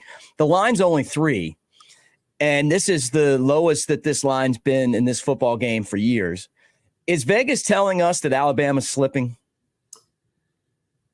I think what Vegas is saying, Alabama wins a different way. You know what I mean? It's Alabama is not, it isn't joyless murder ball. They're not out there destroying everybody by big time points. But the last time I saw winning games is winning games. This is an Alabama team that's built on defense and an offense that is efficient and that can hurt you in various ways. And that is running the ball better and better each and every week. It's just a different kind of winning. So the days of Alabama, this number, by the way, over the summer was 11. That was the look ahead. Yeah. This was Alabama was going to be an 11-point favorite. But this offense isn't that kind of an offense. So they win games by, they're going to win games by 3, 7, 10, 11. But if I told you right now that at 10 o'clock tonight, Alabama had won this game 34-31, I'm going to bed and sleeping easy. I don't need them to win by 15 points or 20 points to prove anything. Survive and advance. That's what you say every week. And guys, you can check him out. He's got his own show, The Tom Abraham Show, 97.7 ESPN The Zone. And by the way, they got a great app as well. So you can download that, listen to our show and listen to his show each and every day, Monday through Friday. And then, of course, us on game day Saturdays. Alabama and LSU brought to you by Yuengling Larger, America's oldest brewery. The second hour of the show is coming up next, 6:45 tonight at Bryant-Denny Stadium. The Crimson Tide and the Tigers, and we are previewing that now.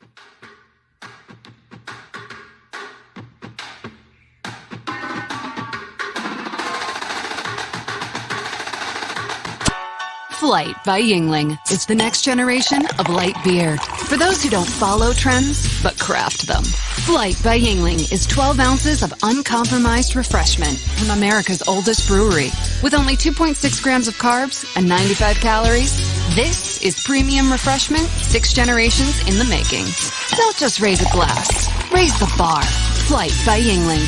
Available wherever beer is sold. DG Yuengling and Son Incorporated. Pottsville, Pennsylvania. Please enjoy responsibly. Hi, Barry Buckner. It all adds up. Every time a Tuscaloosa Hyundai customer refers a friend or family member to come see us, we are truly grateful. I compare it to doubling a penny for 30 days. Believe it or not, by day 30, that one penny is over $5 million. Now that's adding up. I remind every Tuscaloosa Hyundai team member, it's only a satisfied customer who will give you a referral. That ultimate compliment earned by effort and excellence.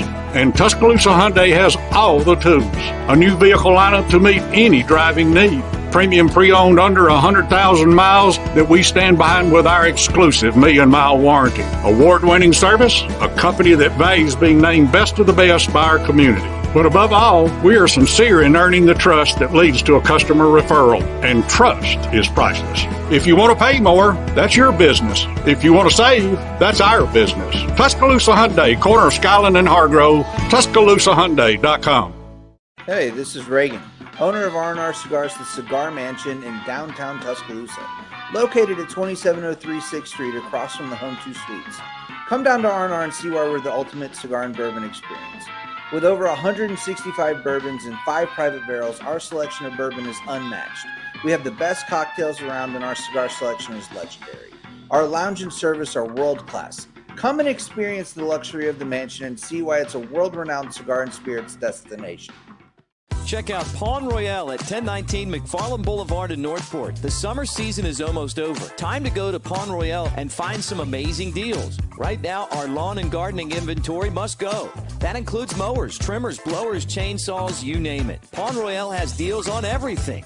Many items at cost or less. If you're in the market, come make a deal. That's Pawn Royale, 1019 McFarland Boulevard in Northport. Barry Buckner for Genesis of Tuscaloosa. You've heard it said, affordable luxury. But when it comes to affordable service, every new Genesis we sell comes with 3-year, 36,000-mile complimentary service. If you want to pay more, that's your business. If you want to save, that's our business. GenesisofTuscaloosa.com. Ownership limitations may apply. See your retailer for details. Genesis reserves the right to change program without notice. Exclusions may apply. Unique on the Strip. It's the best place to watch sports. You're not even kidding. 11 TVs, NFL and MLB package, NHL, EPL, and so much more. If you want a game, they have it. Now they're doing weekly NFL Pick'em, winners every Sunday, and grand prizes on Super Bowl Sunday. And we haven't even mentioned the drink specials. Of course they have daily drink specials. You can see them on Instagram, Twitter, and Facebook at Unique T-Town every day. Unique on the Strip. The best place to watch sports in Tuscaloosa. This is my great escape. Where there's real gaming excitement. And I can be who I want to be. In a sea of slots. Taking in the big pot. And always doubling down. Our friends ask, what do y'all do at Pearl River Resort? No work. All play. Winner, winner, chicken dinner. Just keeping it real, baby. Real players. Real winning. Real fun. At Pearl River Resort.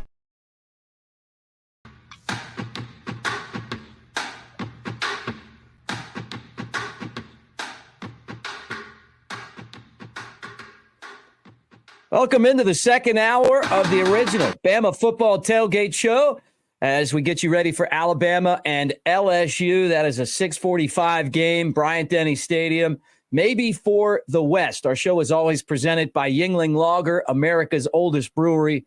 And our remote is presented by Skrewball, the original peanut butter whiskey. All right, guys, this segment is presented by Pearl River Resort. It's our odd segment. Best way to start the second hour of the show is to bring on Kenny White, our friend from out in Vegas, the guy that we know as the Wizard of Oz, and Reagan from R&R Cigar. But Kenny, I'm going to start with you. Always great to see you out in Vegas. What do you got going on with the power ratings, and are you ready for a big week of football? Yeah, ready for a big week of football, but it's the end of Major League Baseball. That ended a couple days ago, and now a couple days from now, we'll have college basketball already starting up. 130 games on the betting board on Monday. That's what's new here at Kenny White Sports and the power ratings. So Sign up now. You want to get those power ratings early. The best time to make money in college basketball is the first 2 weeks of the season. Everybody's worried about football. Nobody's worried about basketball, and that's where you find your best edges. So, yeah, get over to Kenny White Sports right now. $20. You still get the college football. You get the NBA. You get the NHL. You get the NFL, and then you'll get college basketball. So 5 different sports you're going to get headed to you every morning in a spreadsheet that's got all the betting lines of every game that what I made them. Awesome. Well, we're looking forward to that. All right, guys, let me put up the standings right now. Reagan actually, with a fantastic week 2 weeks ago, got back in to within a game of you, Kenny. You're still leading the way at 15-11. Reagan at 14-12. I'm 9-17 right now. Got off to a bad start, but had an even week with you last time around. And there we are. I mean, this is starting to really pick up steam as we move towards the end of the season. So still got a good month of football left. And that's why this show is exciting, because we get to keep talking about it and picking games. All right, let's get started right here. First game we're going to cover, number 10 Oklahoma, coming off of a disappointing loss at number 22 Oklahoma State. These guys aren't going to be in the same conference anymore. Oak State, a 6-point favorite. Reagan, I'm going to let you jump on first and get us started. Lord, I don't really like this game either. Oklahoma State, this rivalry is so one-sided. It's like 91-19. It's crazy. I don't know how you consider it a rivalry. But Bedlam, and anything can happen in Bedlam. I don't know. I mean, it's at Stillwater, so I think Okies, like, that's the only time that Oklahoma State can win this game, it seems, as if it's in Stillwater. So I'm going to go with Maga Gundy and the mullet. I am a big fan of Mike Gundy, ever since his I'm a Man, I'm 40. Give me the 6 point. Give me the home dog, as you guys like to say. I can't argue there, Kenny. Yeah. You're leading the way. Home dog, 6. Big dog. Yeah, let's go. Home dog. I'm all over Oklahoma State as well. Mike Gundy's team started the year slow, 1-3, but their last 4 games, they've won and covered all 4, and it wasn't any cupcakes. Kansas State, who's playing great football, they beat 29-21. They beat Kansas 39-32. They went to West Virginia. West Virginia hasn't been good in years, but look at what they're doing this year. Their coach has been really upgraded the program. They went on the road and won by 14. And then last week, they destroyed Cincinnati by 32. Alan Bowman's the starting quarterback. He was at Texas Tech. He's running the air raid there at Oklahoma State and doing a really good job of it. I love Oklahoma State here. I think they get the straight-up win. Forget about the 6 points. Cowboys win straight up over the Sooners. You guys are scaring me because I'm against you this one. And it's like, because what Reagan said, it's supposedly a rivalry, but it's like Alabama against Ole Miss or Mississippi State. Oklahoma wins every single time. And I think when you lose a football game after the way that they started, the way they beat Texas, and now all of a sudden you have to win every single game to still have a chance at the college football playoff. You expect to go there. This is a game that you have to win. I think the team's going to be a lot more focused this week. Gabriel, he wants to be a Heisman Trophy contender after last week. Is he? Well, this is the start of getting it turned around, and I think they're going to cover the 6 points, even though I hate taking – I love a home dog, Reagan, but this time I think that Oklahoma is going to win this football game. All right, here we go. Second game. Kenny, you're up first. Out in the Pac-12, the final year of the Pac-12, another big game, Washington, number 5, against number 20, USC. Home dog, Kenny, 3. That's right, 3 for USC. No 3.5 anymore? I want that hook, because you know how important that hook is. Everybody talks about losing by the hook. I want to talk about winning by the hook. Well, USC, I think they had a letdown last week. After they lost their first game, last week they did. They beat Cal last week, but and it was a letdown. They lost at Notre Dame. I don't think the bubble was burst at that point, because you can still have one loss and get to the national championship. But then they lost at home to Utah, who's a really well-coached football team. close game, 34-32. Last week they had the letdown. They fell behind. They had enough to come back and win. That was a great sandwich spot betting against USC. And it's been profitable betting against USC. But now they find themselves in a little different situation, that now they're the team that can go out and wreak havoc on the championship. So I think you see the best effort out of the Trojans this week. I don't know if it's going to be good enough, but it's going to be a high-scoring game. I'm going to take the Trojans here plus the 3.5. All right. Kenny's taking the Trojans. I'll go second. Let you go third, Reagan. And I'm going to agree with Kenny on this one. Easy enough. I think USC is going to win the football game. Well, this is by God, this is Reagan's music. I have no use for Trojans. I don't like them. I'm not a fan of the home dog. I think Penix is going to go crazy this weekend. Okay. Somebody said that Penix could wrap up the Heisman on Saturday night. So, that's crazy. I can't say enough good things about Penix. I just love it. He is awesome. And I think he's just going to have a field day just all over USC's defense. So yeah, give me Penix. Give me 3.5. I'll give you 3.5 points. And we're just going to have a fun day with Penix on Saturday, I think. Saturday night. Hopefully I think the Trojans wrap up the Penix. or Penix. I don't do that. But I'm married. I have another kid on the way, so All right. Last game that we're going to talk about, the one that we're previewing here, number 14 LSU at number 8 Alabama, the Crimson Tide 3-point underdogs. Reagan, I want you to tell me who's going to win this, and then what's going on at R&R Cigar. Well, look, Florida State beat LSU by 21. People are like, "Oh, LSU much better now." LSU. I'm tired of hearing about LSU. I've been hearing about LSU like it's like, first of all, like, I can't wait till the SEC drops Alabama LSU, because I'm like, I don't like playing them. They're not like, it's not a rivalry to me. Like, if it wasn't for Joe Burrow, would we even care about LSU? I don't think so. They can only beat us in our down years. So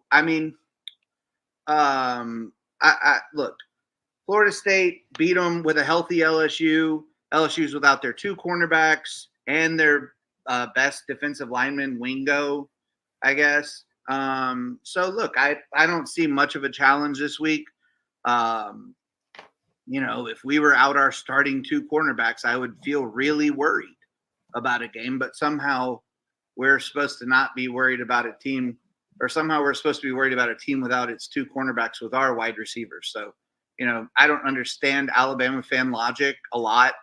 But apparently, we should be shaking in our boots. So, I don't know. I'm expecting us to be up pretty good in the third quarter. People start rolling into R&R, so they can start watching the UFC fights on Saturday night that we've got going on. We're going to be celebrating a victory, watching UFCs, and should be a pretty good UFC card on Saturday. I'm excited about it. And, Reagan going 3-0 on his picks this weekend. And, and Kenny White, I take the number 1 spot. So I should be a good for me. We'll see. All right, Kenny, give us your pick, Alabama, LSU. It might be hard to take the number 1 spot because I think we have 3 out of 4 games the same. I'm going with, come on, a 3 at home. Yeah. You're trying to tell me that LSU's the better team? That's crazy. I think Bama's playing some of their best football. The 4 out of 5. I get it was a great week 2 weeks ago with a huge second half comeback over Tennessee for the cigar game. I would have loved to have been there for that. That was tremendous. And they got time off and ready to prepare for this game. Big game for both teams, but Alabama's the better football team here. They should be 6.5 or 7 in this game. I have no idea why it's only 3. Roll Tide, roll. All right, Kenny, Thank you. And look, guys, it's not even the cornerbacks breaking up passes that's going to hurt them. It's trying to stop the run that's going to hurt them. Them being able to come up, and when a guy gets through the first line of defense and then you got like backup cornerbacks over there, they're going to get run over and bashed. Alabama's going to run the football. They're going to control the clock, and they're going to beat LSU in this football game. Plus, it's payback from last year, and this is for the SEC West. I'm with you, Reagan. If this rivalry goes away, I'm fine. If we add Georgia and Texas and Oklahoma and some of these other teams instead, I'm all about Tennessee and Auburn. But if it stays, I'm fine with that too. All right, guys, thanks for hanging out with us. When we come back, we're going to talk more Alabama and LSU. That's a game that is right here in Tuscaloosa, and it kicks off at 6:45.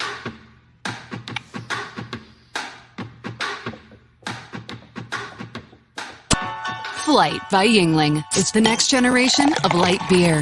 For those who don't follow trends, but craft them. Flight by Yuengling is 12 ounces of uncompromised refreshment from America's oldest brewery. With only 2.6 grams of carbs and 95 calories, this is premium refreshment 6 generations in the making. Don't just raise a glass, raise the bar. Flight by Yuengling. Available wherever beer is sold. DG Yuengling & Son Incorporated, Pottsville, Pennsylvania. Please enjoy responsibly. Alabama's ultimate sports destination and a place for outdoor enthusiasts to thrive. It's a community rooted in history and one that's on the cusp of a burgeoning art scene too. Tuscaloosa is vibrant, it's charming, and it's familiar.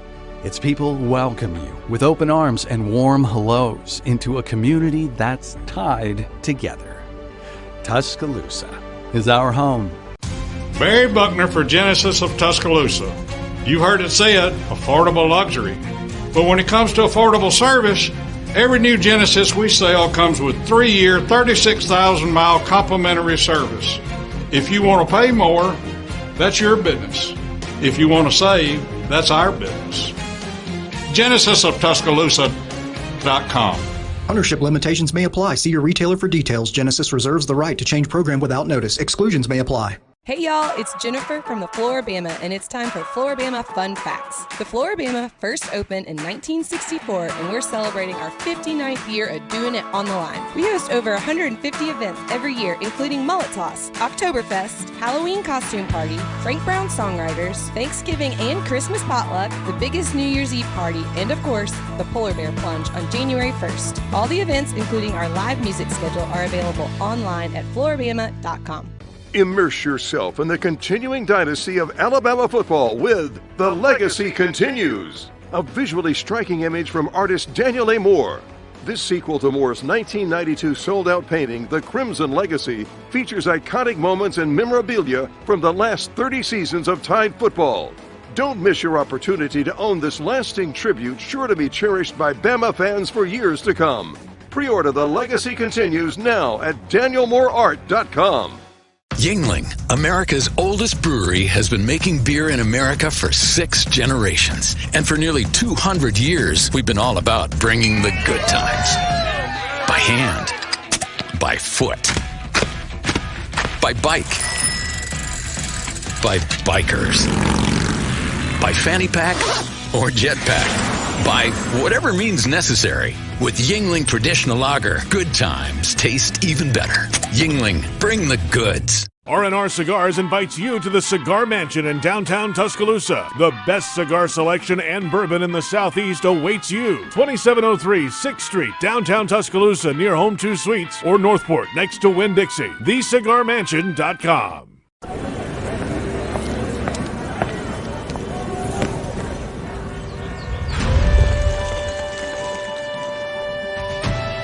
See yourself in Sevierville, Tennessee. Your Smokies start here. This is My Great Escape, where there's real gaming excitement. And I can be who I want to be. In a sea of slots. Taking in the big pots. And always doubling down. Our friends ask, what do y'all do at Pearl River Resort? No work. All play. Winner, winner, chicken dinner. Just keeping it real, baby. Real players. Real winning. Real fun. At Pearl River Resort.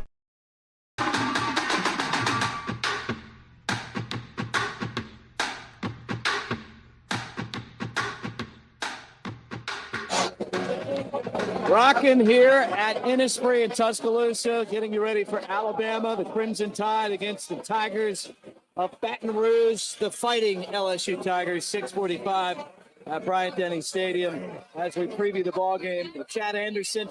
And great to have our buddy Stan Adams from visittuscaloosa.com on the show. Our remote here at Innisfree is brought to you by Skrewball, the original peanut butter whiskey. And our show is always presented by Yuengling Larger. I see you have a nice cold Yuengling there. Nicely done, Stan. We're going to have to do a screwball shot for you, man. I'm always going to be down for one of those. Yeah, I mean, we've had you on the show for years, and you're on the talk Visit Tuscaloosa, which you're an expert in, but this is your last event. Visit Tuscaloosa. It is. After 6 years and I guess 10 including college. It's my last year raw. It's bittersweet, but of course I had to go out with you. I gotta always make an appearance on your show. And Chad over there. And Chad as well. Yeah, Chad. Chad's got the very collegiate look over there. Dude, I like that. Kind of the I went to school this week. Yeah. I like it. Yeah. You look like this is when you were in school, man. Got the block A and then the round logo that's on your diploma.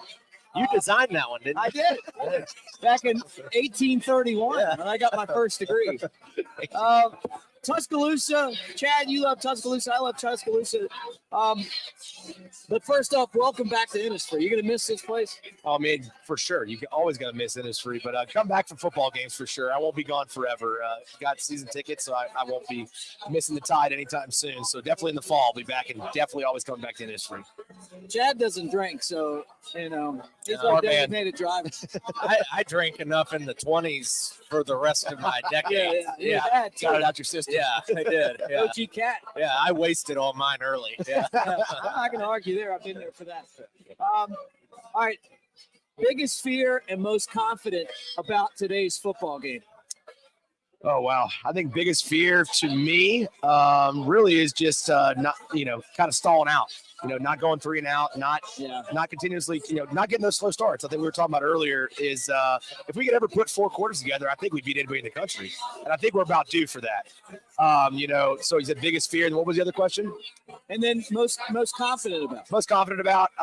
Definitely most confident about, actually, believe it or not, I think our run game. I know we've kind of seen a little bit of it the past couple of weeks, kind of doing some different stuff. But I think with their defensive front, kind of having Mingo out, some other guys, we should have some success in the run game. I think that's what's going to do us best this tonight, is really just controlling the game and keeping that offense off the field. That's our best defense, I think. What about you, Chad? Biggest fear is getting behind. Yeah. And I said that against Tennessee. When Tennessee threw the first punch, I thought, oh, my God, this is not good. This is the last thing. Because this Bama team hasn't really had to play from behind. I mean, Ole Miss did score first. A&M was up. But, I mean, behind is in multiple scores. And that's what happened in the Tennessee game. And really the defense bailed Alabama out in that game because Tennessee had more red zone opportunities or short fields and didn't cash in on all of them. So that's my fear, especially with LSU's offense tonight. It's getting behind early.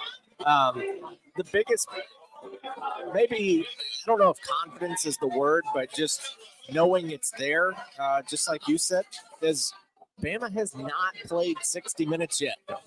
And when they do, it's going to be like, oh, my God, this team's going to win the national championship. It won't be a 3-point spread. The media will go nuts the one time. And if it happens tonight, national television, spotlight game, LSU for the West, not technically, but close enough, playoff picture, November game, all that stuff. If it happens tonight, people will lose their minds because Bama hasn't done it yet. They played really good halves, but they haven't played 60 minutes. Yeah, my biggest fear is like when they're yelling at you, but you don't know what they're saying, and you don't have an interpreter. Yeah. It's a whole nother language down there. It's a dialect. Yeah. Now, they're fun, man. I like giving them a hard time, but I have enjoyed the LSU game over the years. And when I worked for Crimson Tide Sports Network, I never got a chance to go to the Iron Bowl, so I always made this my Iron Bowl. Go home and road with this matchup.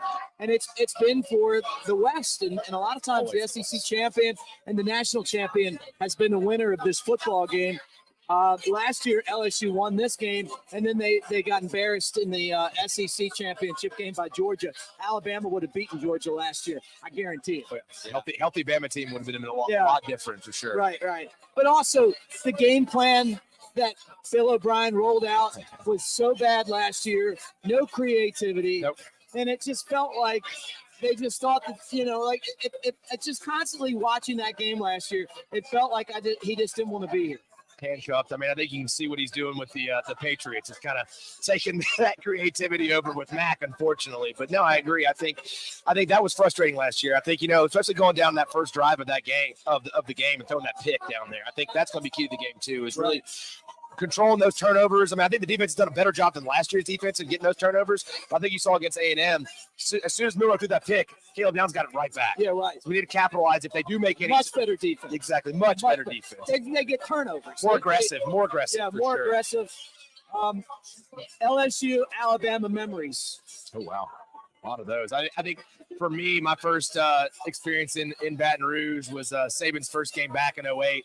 Triple overtime. Rashad Johnson had a nice beer thrown on me and poured on me from LSU fans, but it was perfect for me. Rashad Johnson 3-pick game, and I think Julio went off for 150, 180 yards in that game. And JP went in. JP, yeah. Did the call me. Call me. Yeah. Yeah, for sure. Well, Mick, there have been LSU games you and I have attended together. We were told we were there. Yeah. We were told we were having fun. I would say 08 as well. I actually watched the 30-minute version on YouTube earlier today of that game. I did because I was trying to kind of go back and watch some of those, like remember the rivalry. Yeah. You always see the McCarron to Yeldon screen pass. Yep. You always see the pop Reuben Foster laid on Fournette. You see those highlights. You see Devontae, Derek Stingley's dad. You see him in the back of the end zone, one-handed. Yeah, like you see that stuff. Right? You see those things. Yeah. The Julio catch and run. Oh, yeah. But I think that Smitty. 08 game, Smitty. Oh, that was great. Yep. The 08 games, I think gets lost because that was the make your ass quit game. Yeah, that was it.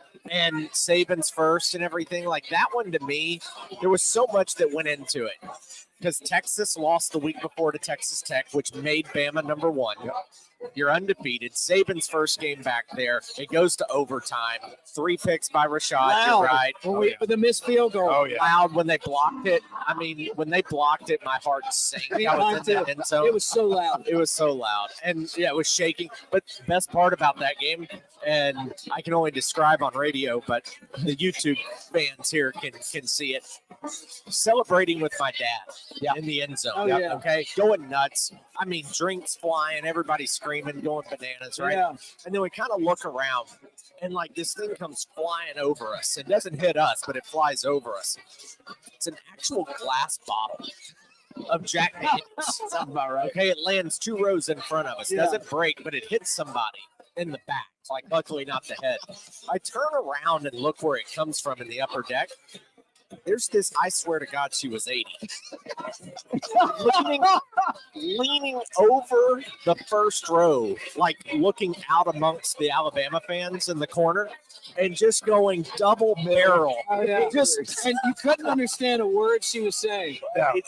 And her face was painted like a tiger. Yeah. Sounds about I right. swear to God, 80-year-old just leaned over, tiger face, double barrel. All right, I'm going to bring up It a was bad great. memory for you. The national championship game in Baton Rouge. Or was that New the Orleans. one? New Orleans. Was Yeah, that the Super one Bowl. where you didn't make it in, or was that another championship game? Well, no. I made it into all of them. I didn't make it into an LSU Ohio State that's national right. All right, championship game in 07. So anyway, I watched it from the specially enclosed area Yeah. at the Superdome. All right, walking in, all the crap talk that Oh, the yeah. Tiger fans talk. Walking out, you're next. Walking out, it was beautifully silent. Oh. And Here, Alabama was national champ. Stan, tell me what's going on at Visit Tuscaloosa. Yeah, we just actually had last weekend. We had our first ever Oktoberfest. It was a massive hit. It was over at Druid City Social. Had over, I think, 2,000 people attend that. But our biggest event coming up is Super 7 High School Football Championships. It'll be the 7th year we've hosted that since 2009. It'll actually be in Bryant-Denny Stadium. So come on out to that. You can buy tickets at super7.com and kind of see the next superstars in college football play for all of our superpowers here in Alabama and high school football for sure. Well, congratulations on the new job. Thank you so much for coming out. Best of luck. Enjoy, Come man. by and see Appreciate us. it. Good luck Ben in this Stan area. Adams from Visit Tuscaloosa. The last time Visit Tuscaloosa. I know that's kind of hitting you in the heart. It right is. here, It is. But we're glad that you came to say goodbye on our show. For sure. Always got to give a big roll tide. That's always going to end it, right? Roll Tide, baby. Absolutely. Roll Tide, Hey, let me guys. remind you guys, Barry Buckner, who's an awesome guy, and his award-winning staff bring you the best service department in Tuscaloosa and in the world. That's right. I'm talking about that great dealership right there on Bargrove Road and Skyland Boulevard. Genesis. Find out for yourself and go by there. And when you get a car, you need an oil change. They come by, they bring you a car, oil change, bring your car back to you. It does not get any better than Genesis of Tuscaloosa. When we come back, we're going to talk some more Alabama football. Our friend Tripp is bringing shots. We'll be more Alabama and LSU right here on the original Bama Football Tailgate Show after this. Perfect.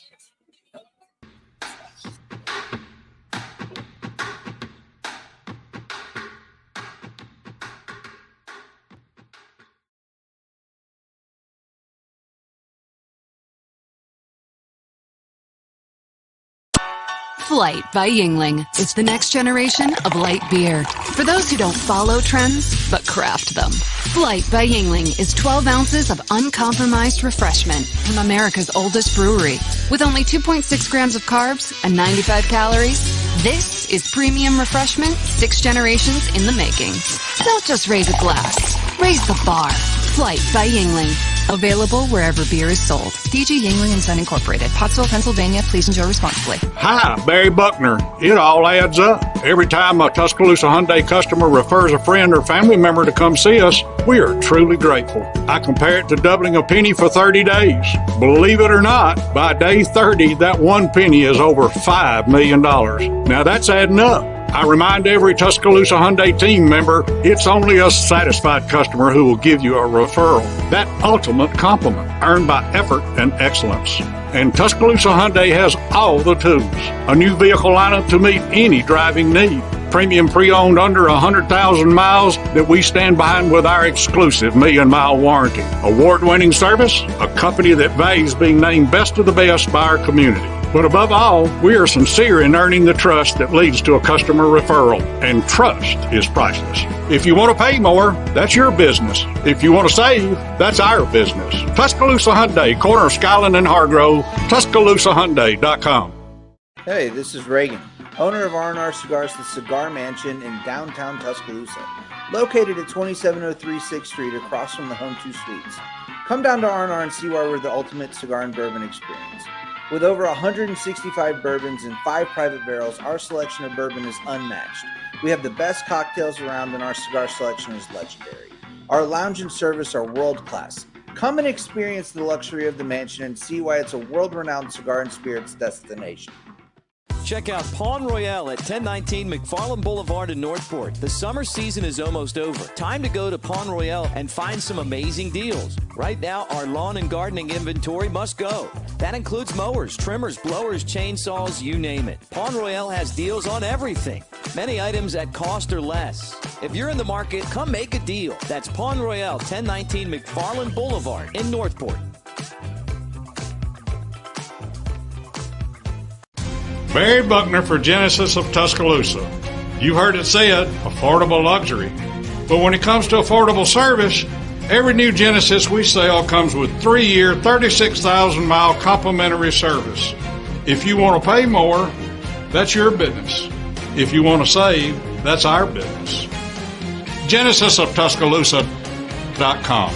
Ownership limitations may apply. See your retailer for details. Genesis reserves the right to change program without notice. Exclusions may apply. Unique on the Strip. It's the best place to watch sports. You're not even kidding. 11 TVs, NFL and MLB package, NHL, EPL, and so much more. If you want a game, they have it. Now they're doing weekly NFL Pick'em, winners every Sunday, and grand prizes on Super Bowl Sunday. And we haven't even mentioned the drink specials. Of course they have daily drink specials. You can see them on Instagram, Twitter, and Facebook at Unique T-Town every day. Unique on the Strip, the best place to watch sports in Tuscaloosa. This is my great escape. Where there's real gaming excitement. And I can be who I want to be. In a sea of slots. Taking in the big prize. And always doubling down. Our friends ask, what do y'all do at Pearl River Resort? No work. All play. Winner, winner, chicken dinner. Just keeping it real, baby. Real players. Real winning. Real fun. At Pearl River Resort.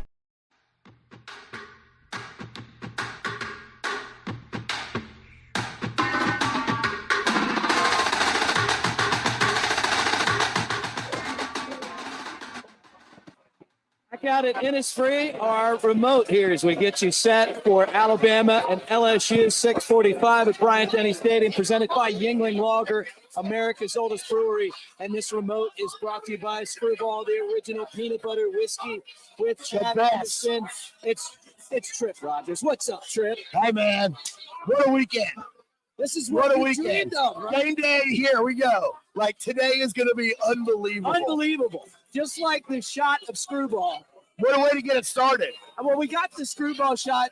Chad doesn't do a shot. Let's get Stan over. You just stand. Get Stan over here. It's his last day. Stan. Come over here. Stan locked in. Let's just get, this is for Stan. For your last day. I know you're leaving. Roll Tide. Sorry about that. Roll Tide, Stan. Sorry, I'm leaving. That's the best parting gift you're ever going to get. We'll talk after. All right. Don't go anywhere. All right. Let's get game day started. Come on. Number 8, Alabama. Number 14, LSU. This segment's brought to you by Tuscaloosa Hyundai. I want to tell you this, Trip. An LSU fan on the Bama Tailgate YouTube channel just hit us with a $20 super chat. So, like you, I like LSU people because they do spend money. They do. They know how to spend money and they know how to drink. The two things that we respect, all right? Here's what this guy said, and I'm going to let you guys listen to it because for $20 we'll talk about it. He said, if LSU wins, then obviously Saban is washed up. Calling it now. A lot of Bama fans will call for his head and a couple other things. LSU Scooter, thanks for the $20. I'll put it up there in good fun. What do you guys think about that? Saban washed up if he loses tomorrow. They said it 5 years ago, and all of a sudden we're the only team in SEC history that went undefeated all SEC games and won a national championship. So it is what it is. I know LSU fans are still mad he left. It's okay. Nick Saban has more 10-win seasons at Alabama than I believe LSU does ever. That's a good point. What are we doing here? What are we doing? What are we talking about? I mean, the 20 doesn't go as far. It's inflation right now. And he was leaving Alabama after 2 years or 3 years or 4 years or 5 years. Yeah, he was never going to be here this long. Now it's 17. Is the game Bama's D versus LSU's O, or are we missing something? I'll let you go first. I mean, yeah, but I think it's ball control, time of possession. That's what I think. I said it earlier. Bama runs the ball 70% of the time tonight. Unless they can't get it going. If they can't get it going, obviously at some point They're you abandon. 84th against the run, LSU, right? 84th. 88th total defense, 84th against the run. Bama is going to try to pound it because you play keep away. So time of possession, running the ball, controlling the line of scrimmage. We keep their quarterback off the field today because for some reason if you watch our games, we get in the backfield and we miss that initial tackle, and then he's got 20 yards of open field because everyone else is downfield. If we make that tackle behind the field, this game's over. This game's over. But like you said, if we ground them and pound them all day today, this game, it could get ugly. It could get ugly. How much pressure tonight is on Jihad Campbell and Deontay Lawson? A lot. I mean, right? Those guys. Yeah. Dallas Turner. I mean, anybody. Turner, Braswell. You got to make the tackle. Yeah, they got to make the tackles and they got to contain and stay in your spot. You can't. That's why the defense last year was so bad. They didn't get turnovers and they were constantly out of position on plays like against LSU in overtime when no one even touched Daniels and he ran in for the touchdown. But the one thing different about this game is that LSU hasn't faced a defensive backfield that we have. Right. And today they're gonna if they have 2 interceptions, I would not surprise me today. Well, he only has 3 all year. I know. So we'll see. That would be remarkable if he. Well, Ole Miss doesn't have a defense. They haven't played A&M yet. Right. And Missouri, their games they've won in shootout games. Right. And they lost a shootout game. So, I'm going to tell you what we're missing is that Jalen Milroe is going to run like a gazelle again. He's not hurt anymore. I hope so. And I'm telling you, we started to see it against Tennessee, where all of a sudden now, instead of pulling up on that 4-yard run, he turns it into 15. And the difference is he's going to run over somebody where their quarterback is going to dodge. Yeah, right. Jake Coker told me, you look for the guys with the small numbers and you square them up. Yep. He said the big numbers just go down. Yep. Coker liked to run over people. That was awesome. Yeah. So here's a little nugget for you. So LSU has only faced 3 defenses all year in the top 50, and 2 of them, one of them held them to under 30, which was Florida State, first game of the year. The other, Arkansas, held them to 34.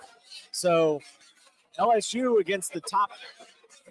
So Bama's going to be the best defense that they have faced. Yeah. But the other defenses they faced, even in the top 50, they're holding them at least in check. They're not putting up the 47 and the 50 and the 60. Let me ask you guys this. Why aren't people talking about the Alabama offense?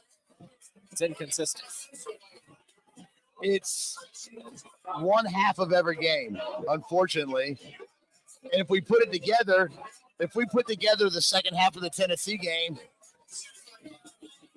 our offense takes care of any team in the country, I think. We were balanced in the second half of that Tennessee game. It was great to watch. And it was like, where has this been all year? And I know how, it is what it is, But it's I feel like everyone in the media and everyone's like, it's a work in progress. They're just working. They're working. But I'll tell you what we haven't done is done this. Right. Every single game we've done this. Now, a couple of hiccups, 100%. Yeah. But there hasn't been a game where we've done this. Right. And so that's where, and I've watched a lot of Alabama teams in the last 25 years. Well, since 1990, a long time. But everyone likes to we struggled this year. I'm like, really? Yeah, we've had some tough games. Yeah, right. But all these kids and people that weren't born in the 90s and the 92, look back, we beat Louisiana Tech 13-3 in 1992. Right. My buddy Sam Hughes was the quarterback. Barely got by Louisiana Tech. Yeah. And then what we're doing this year is just, it ain't this, but it's just, we're getting better. And you know what? Our whole season boils down to winning the SEC championship. It is what it is. The offensive line's gotten better each week, too. Yeah. They really struggled early in the year. They've gotten better. They're allowing fewer sacks as the season goes. So, that's also a positive. They haven't put a whole game together. And Milroe is seeing more stuff, which is good. Yeah. I don't like we live and die by the deep ball, which is a little concerning, but You know, when they hit one, it's pretty awesome. It is awesome, but we don't need to live and die by it for the next month, you know? So. All right, last question before we go to break and come back and wrap up the radio portion of the show. How obnoxious and loud do you expect the LSU fans to be? And we've already heard from LSU Scooter that he did give us $20. That's just another day that ends in Y for them, man. They talk so much smack. Yeah, but I wouldn't have it any other way. Like I expected the Tiger bait. I mean, just it's great. So it's kind of part of it with LSU. They do bring a good crowd, and they're going to have a great crowd today, which will be awesome. They're purple and gold. It's fun. Like, I don't think we have the hatred towards LSU that we have towards Tennessee. No, not at all. Which makes it a little bit more fun. Like, our back and forth games against LSU have been fantastic. Obviously, the last 15 years we've dominated. But today, you know, it's going to be a good game, and obviously it's a night game, and it's what we all dream about, baby. You know. Well, we're going to pick that game when we come back. More from Innisfree. The original Bama Football Tailgate Show rolls on right after this.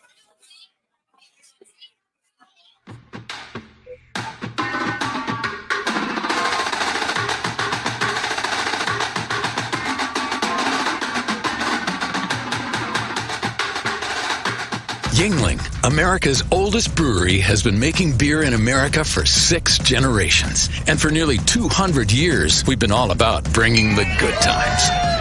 By hand, by foot, by bike, by bikers, by fanny pack or jetpack, by whatever means necessary. With Yuengling Traditional Lager, good times taste even better. Yuengling, bring the goods.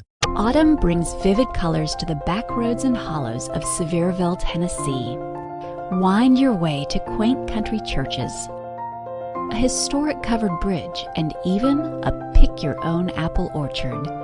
This fall, the best views are yours on Sevierville's Rocky Flats Fall Driving Tour. Learn more and find additional fall drives to enjoy at visitsevierville.com/fall. Immerse yourself in the continuing dynasty of Alabama football with The Legacy Continues, a visually striking image from artist Daniel A. Moore. This sequel to Moore's 1992 sold-out painting, The Crimson Legacy, features iconic moments and memorabilia from the last 30 seasons of Tide football. Don't miss your opportunity to own this lasting tribute sure to be cherished by Bama fans for years to come. Pre-order The Legacy Continues now at DanielMooreArt.com. Hey y'all, it's Jennifer from the Floor Bama, and we're excited that football is back. The Floor Bama is proud to support Alabama football, and we invite you to join us at Floor Bama Over Grill for a game day experience like no other. We have over 40 TVs and a brand new game day menu that includes endless wings, Santa Fe egg rolls, street corn nachos, and so much more. Bring your friends and join us for all the college and NFL games. Floor Bama's Old River Grill, open at 11 a.m. daily, right across the street from the world-famous Floor Bama. Barry Buckner for Genesis of Tuscaloosa. You've heard it said, affordable luxury. But when it comes to affordable service, every new Genesis we sell comes with 3-year, 36,000-mile complimentary service.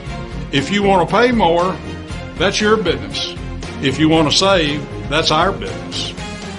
GenesisofTuscaloosa.com.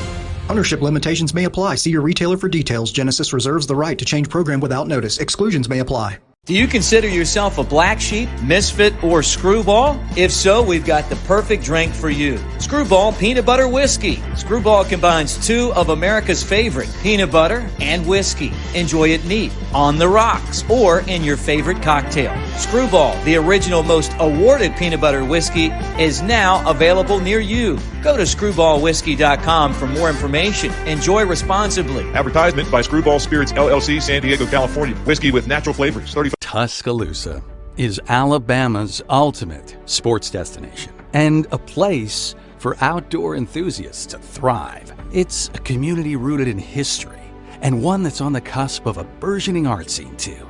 Tuscaloosa is vibrant, it's charming, and it's familiar.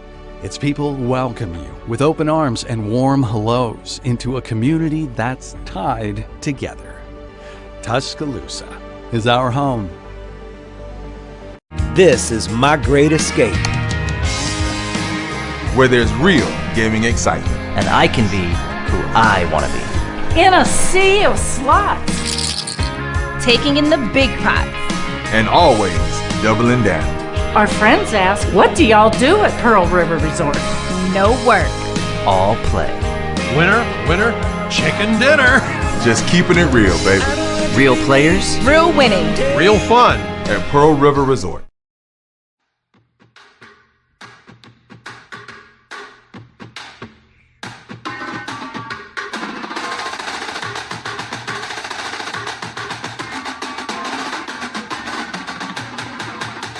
Final time of the radio portion of the original Bama Football Tailgate Show. We'll go overtime on the Bama Tailgate YouTube channel from Innisfree. And it's brought to you by Yuengling Larger, America's oldest brewery. Yuengling, a sixth-generation company. Cheryl Yuengling was here last game. She was. In the house. Right. She puts a little bit of crimson love in each one of those green bottles. Try Yuengling Flight as well. Trip Rogers from Innisfree. Chad Anderson, now that his brother Mudcat is in the house. We're talking Alabama, LSU 6:45. Kickoff, Bryant Denny under the lights. Final thoughts before we make our picks. Final thoughts. For me, it's Alabama running the football. And I think you're going to see 5 different runners. You're going to see Jace, see Roydell. I think you'll see Jam. I think you'll even see Justice. Wouldn't surprise me if you saw all 4. And then I think the 5th is, I think you're right. I think it's Jalen. I think you saw it once or twice in the Tennessee game, a couple of designed runs. I think you see that again. It's a game of keep away. Time of possession is huge. Keep Daniels off the field. I go Bama. I'm not as confident in this one as I was for Tennessee. I actually had Bama winning by 2 touchdowns in Tennessee. Tonight, though, I go 38-34, Alabama. But I think they kind of control it, and then LSU keeps it close late. But Alabama 38-34 sets up for the West in a playoff run.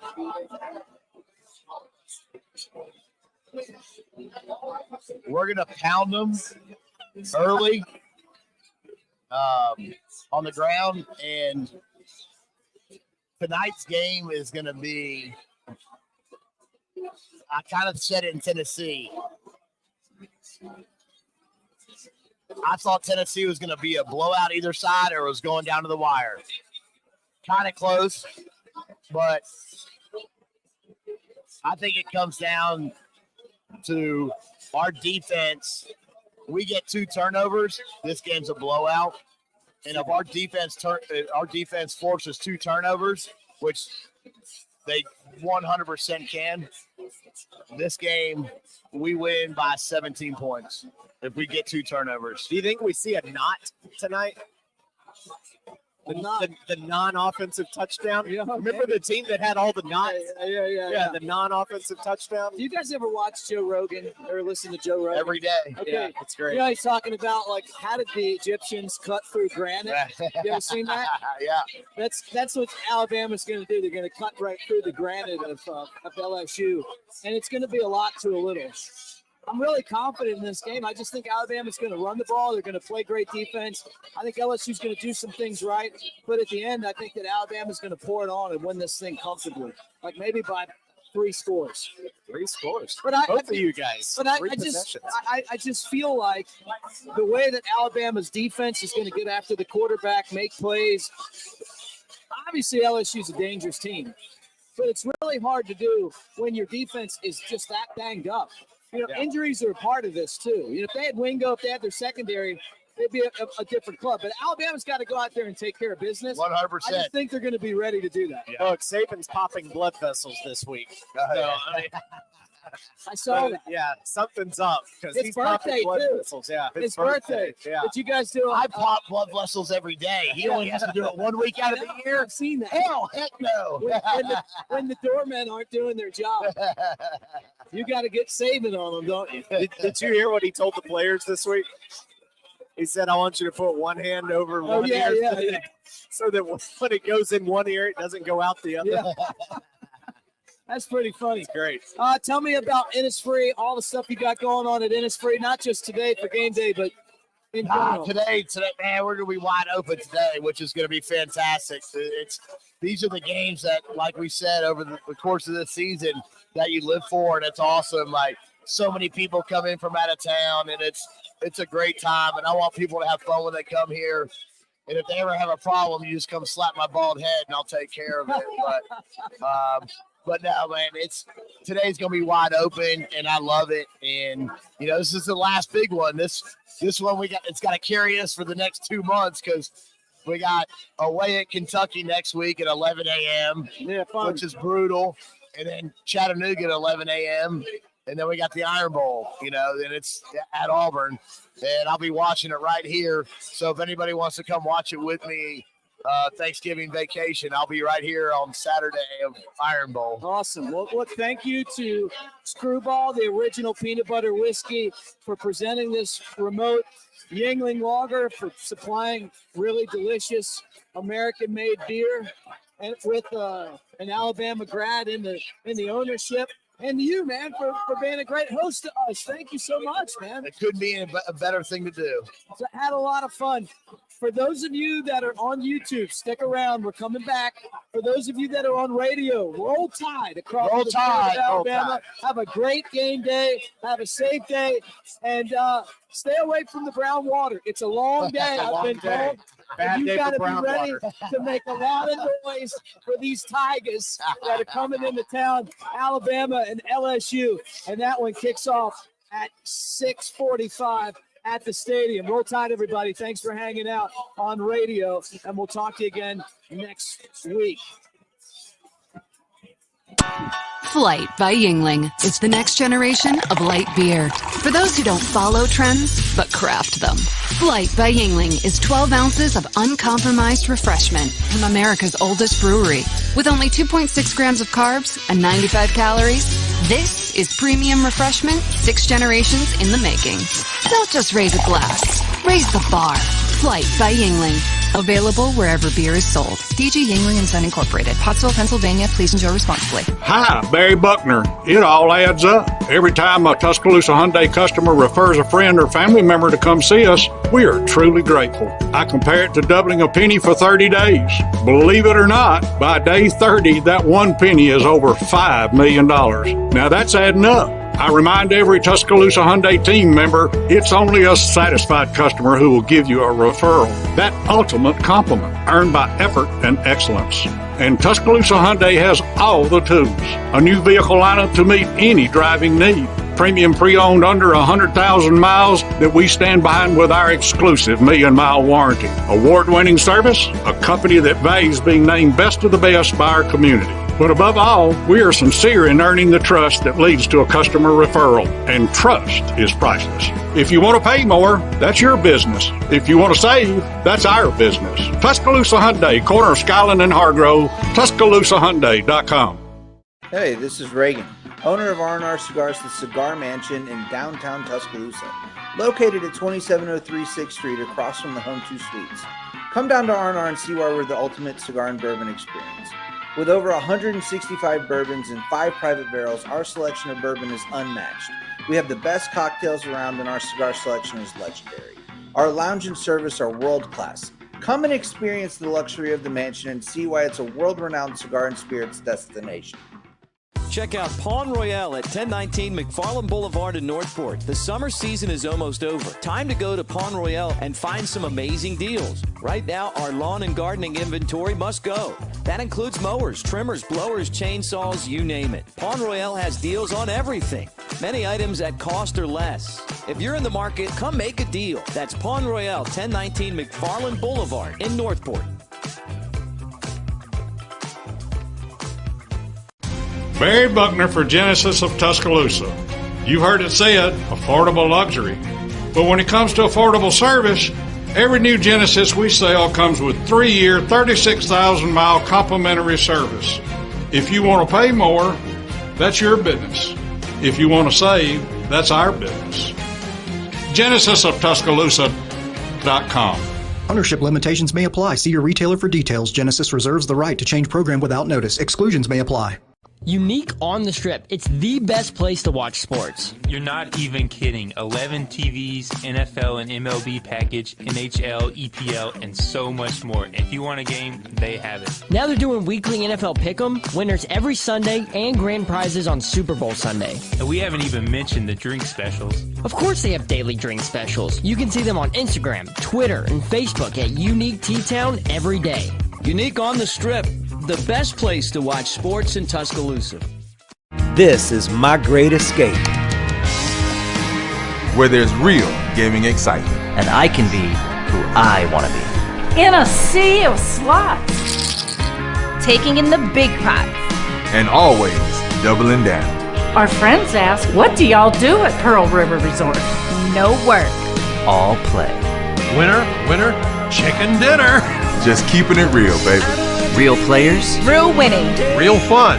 At Pearl River Resort. Overtime. Overtime with Mick. Overtime. Roll motherfucking time. Let me just go ahead and say it for you. That's what your shirt says. 100%. How's the brand doing? That's what we do.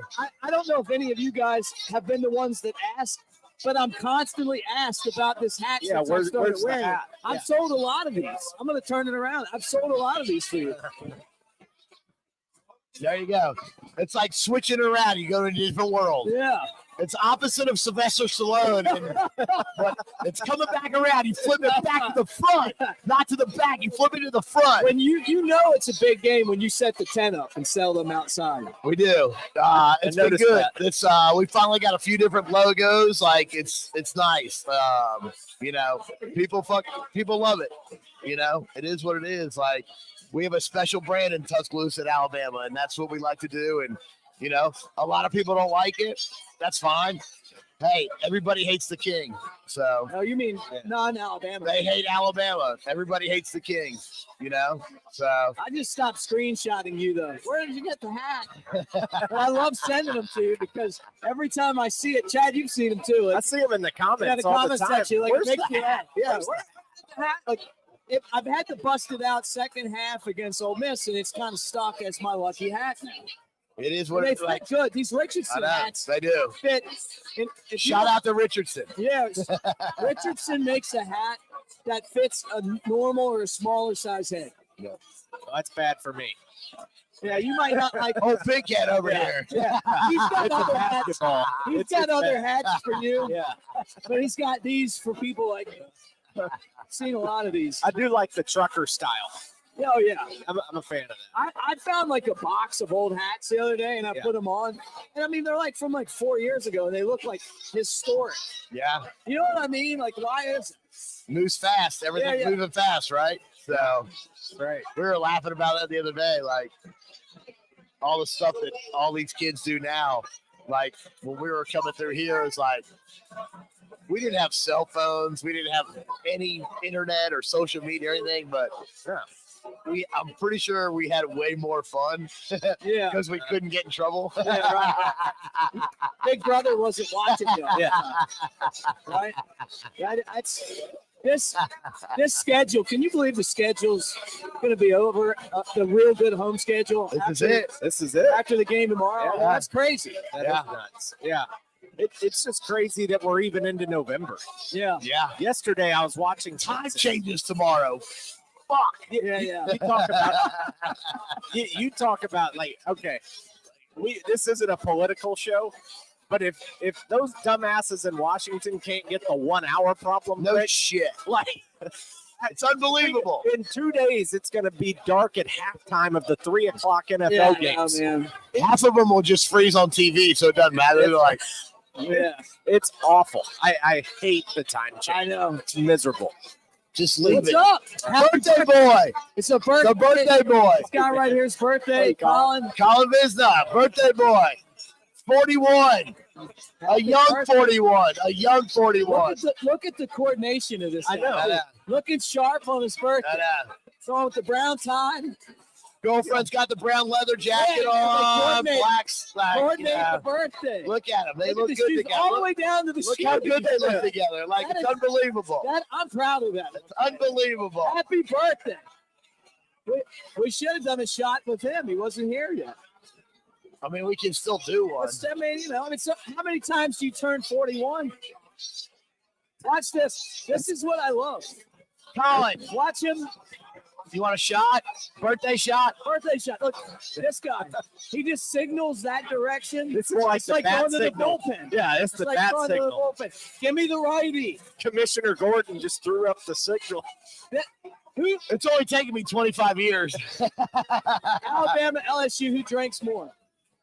Alabama drinks more. LSU fans are like, oh, we're the great. I'm like, come on. I'm like, yeah, the Cajuns that live in the woods 100% are crazier than people I've ever met in my life. And they're awesome. They are awesome. Did it take you like alligator hunting and stuff? I've watched but the actual LSU like kids that go to LSU or whatever, they can't handle. They're from like New Jersey. Yeah. What was the old show? Not Swamp People? Is that what it was? People. Oh no, the Duck. Duck. I gotta tell you, the secret. I love this rivalry. Give one to his girlfriend. I absolutely love this matchup because it is fun. It's gonna be awesome. LSU's a good. Not as good as this matchup. Look at this. Look at this matchup. Happy birthday. Oh, she's stuck in a Go Gators. Where'd that come from? Yeah, she's stuck in a Go Gators. It's a house divided. It's a house divided. House divided. House divided. She's excited about gymnastics season. Yeah,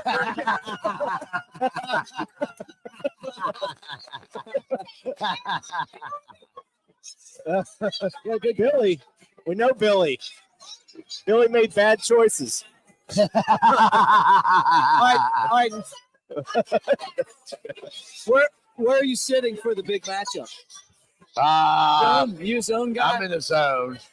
I've been there since day one. Really? It's the best thing I spent. Are you on north or south? North zone. Yeah, the original. Yeah, the original. OG, huh? Yeah, I don't know how that works, but it is. I'm not gonna lie. It's nice. It's like I went up there today because I got 20 phone calls in the last 3 days. They're like, hey, we bought tickets in the zone, but we don't have a locker. I'm like, that means they're looking at you. Oh, that's true. I'm They look at the bar guy. I'm like, yeah. What's in the locker? Jameson? Yeah, your locker has to be the most valuable locker in that entire building. We got I've seen him in there before. Jameson, Jack, Makers, Tito's, Kettle, Casamigos, Caramadu, like, Can you imagine party? I'm the like, guy doing inventory? Well enough. Now I'd hit him up. The guy doing inventory here after he goes to the locker is like, hey, Trip, I've seen him in there. we're a little off. The only thing is, which is great, is hopefully they don't drink it all tomorrow, and because then all the employees get to take, like, because whatever's left there, like, I'm like, let the employees take that work the stadium because they bust their ass. Yeah, they're good people. And they do an unbelievable job. Yeah. You're like, well, come get your locker. I'm like, no, y'all take it. Like, Let's have it. Y'all What take locker's that again? So. Let's talk Alabama LSU memories because I've had so many good ones. I mean, we kind of touched on it on the show, but I've had so many good times going to this game. You know, I watched his dad. This is true, and there's his brother right there. His dad won $32,000 at Harris in a slot machine, and then 5 minutes later he had another one for 12 before Shula lost us. Yeah, to we almost didn't go to the game because we knew we were going to get our ass miles? Yeah, that was 06. It was 06. No, yeah, that was Les Miles. Okay, yeah, we got our ass kicked, but I've never seen anything like that before. I'm like, he made more money than I made all year. You know what would be awesome? If I could remember the games that happened. Because by the time the game ends, yeah, we've won most of them in the last, in the 90s. Well, we didn't lose an LSU from 1969 until 2000. Until 2000. I was at that one. And I was last year. I was at that one. I went to my first Baton Rouge game in 1994. No, 93. And I've only missed one Baton Rouge game since. New Jersey Dolphins. And we've won there so much, it's like, they kind of all blend together. But they had a quick little run in the 2000s, but other than that, like 04 and 06. Then we drummed them again for the last 17 years. MPB, we were recording a radio show that plays tomorrow across the state for 2 hours. So now we're done with that. That's why we kept saying today. That's why the commercials are done now. And Gerald, that's why F-bombs are done. And Gerald, thank you, man. Roll Tide to all you guys for hanging out with us, by the way. Absolutely. Any questions you guys want to throw up, do it right now. We're kind of doing this overtime thing. Throw some questions at us. And ask him. He owns Innisfree. Let's ask him about the time that Morgan Wallen was here. And then how cool is it to see this place on SNL? That's when you made it. That was insane, but it was funny because we introduced them to mini guineas, which we can't get anymore because Patron quit making their coffee liqueur or their coffee tequila. That was so good. And it was so good. Like, why did they quit? I don't know, but it was good. But literally, we were going through more than anybody. You were selling them. Oh my God. We introduced him. He came up here that morning. I had no idea who he was. Like, we're sitting out on the front patio. He's a little guy, isn't my he? buddy's like, hey, this is Morgan, and my other buddies. I'm like, hey, nice to meet you all. I'm like, all right. Like, all of a sudden, like, he was with Justin Thomas. People start taking pictures, and I'm like, who is this guy? Yeah. They're like, he's a country music singer. I'm like, all right, well, so are a million other people. I'm like, I don't know about Ricky idea. glasses? Come to Nashville. I had no clue. Everybody's a music And I'm singer. like, yeah. And then all of a sudden, I'm a big fan of him. one of my managers is like, hey, man, you want to do anything? I'm like, do anything, like, keep all these people from the front patio.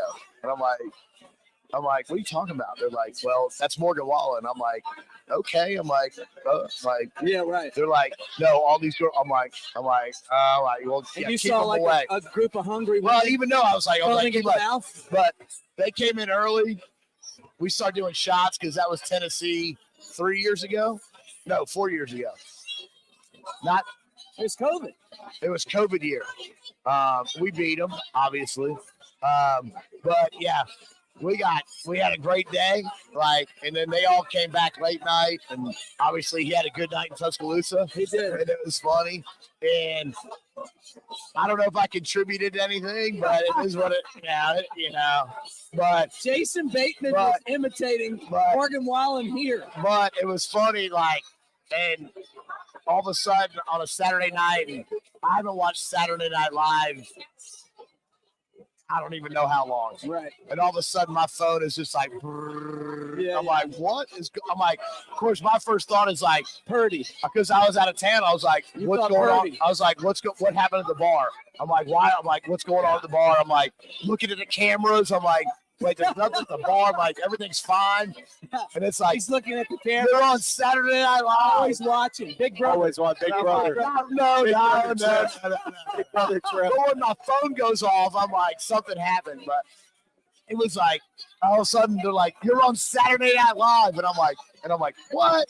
And someone sent me the video, and I'm like, holy shit. Yeah, that's I'm crazy. like, unbelievable. I'm like, I'm glad we made him famous. Yeah, absolutely. It's about time, you know. Who's your two parts? Who's your biggest celebrity to ever come in, and then who's your biggest regular celebrity? Hands down, Urkel. Urkel's been here. Really? Biggest one. Jaleel White. Urkel.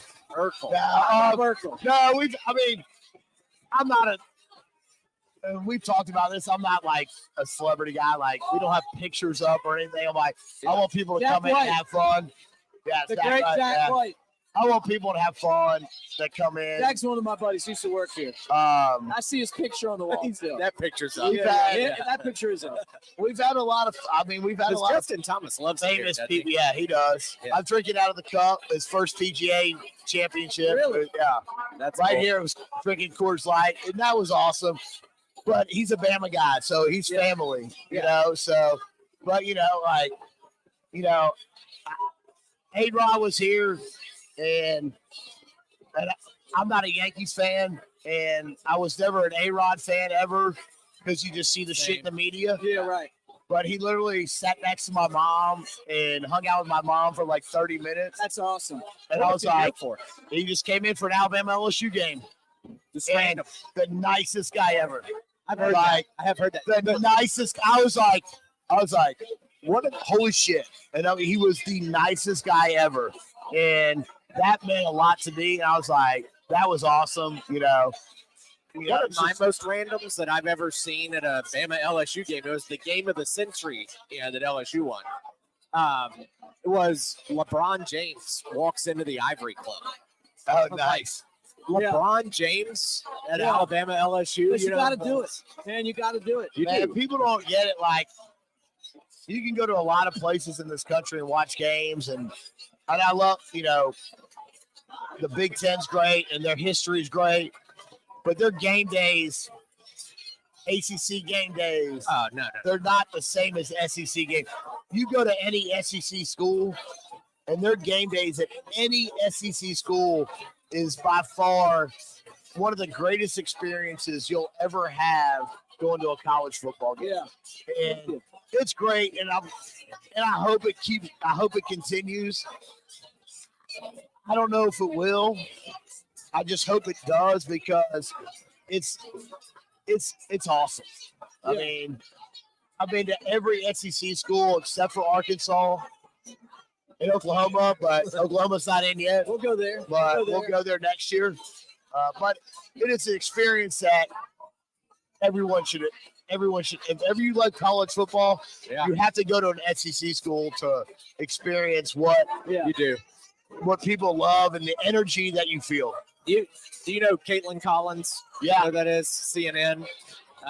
So Caitlin was on Seth Meyers recently, and we can all relate to this. So Caitlin working and living in, I don't know if it's New York or DC, but works at CNN. And she's apparently coming to the game tomorrow night. And Seth Meyers was talking to her. You know, Caitlin goes on Seth Meyers. She thinks she's going to talk politics or something and make fun of Trump or somebody. You know, like that's what they were going to do. And instead, Meyers throws her a curveball and is like, what is it with your obsession with Alabama football? Oh, it's great. And it's hilarious because she's so caught off guard. And then she's trying to describe it. And she's like, yeah, my friends. She's like, I go to 2 games a year. It's like all my friends are like, oh, my God, I want to go to the game with you. I want to go down to Alabama with you. I want to go to Tuscaloosa. And she's like, hell no. You ain't going to shit. Yeah. Because she says when the game starts, I don't want to talk to you. Yeah, you got to I don't want to talk. I don't want to hear anything. You got to get focused. I don't want to talk about stories or whatever. I don't want to explain anything. Yeah. Just leave me alone. She's part of the family. She is. I mean, it's you don't like people don't get it. I mean, it's funny. It's funny to watch. Like you go north of Tennessee, basically. Yeah. And other than maybe Ohio State and Michigan, everybody is just like they don't get it. Yeah, it's different. No, it's. I mean, I love Tuscaloosa, obviously, but I've been, like I said, I've been to every SEC city except for Arkansas. Unfortunately, that's not. I don't want to go there. I want to go there, but every SEC school, like the passion that every city has, it's undeniable and it's great. And like I tell people in Alabama that come visit me.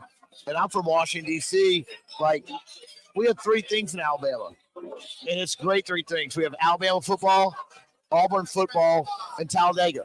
Yeah, it's true. We don't have pro sports. I mean, we had USFL, which is back-to-back champions, which has been awesome. Do you go to those? We've been to a couple games. Okay.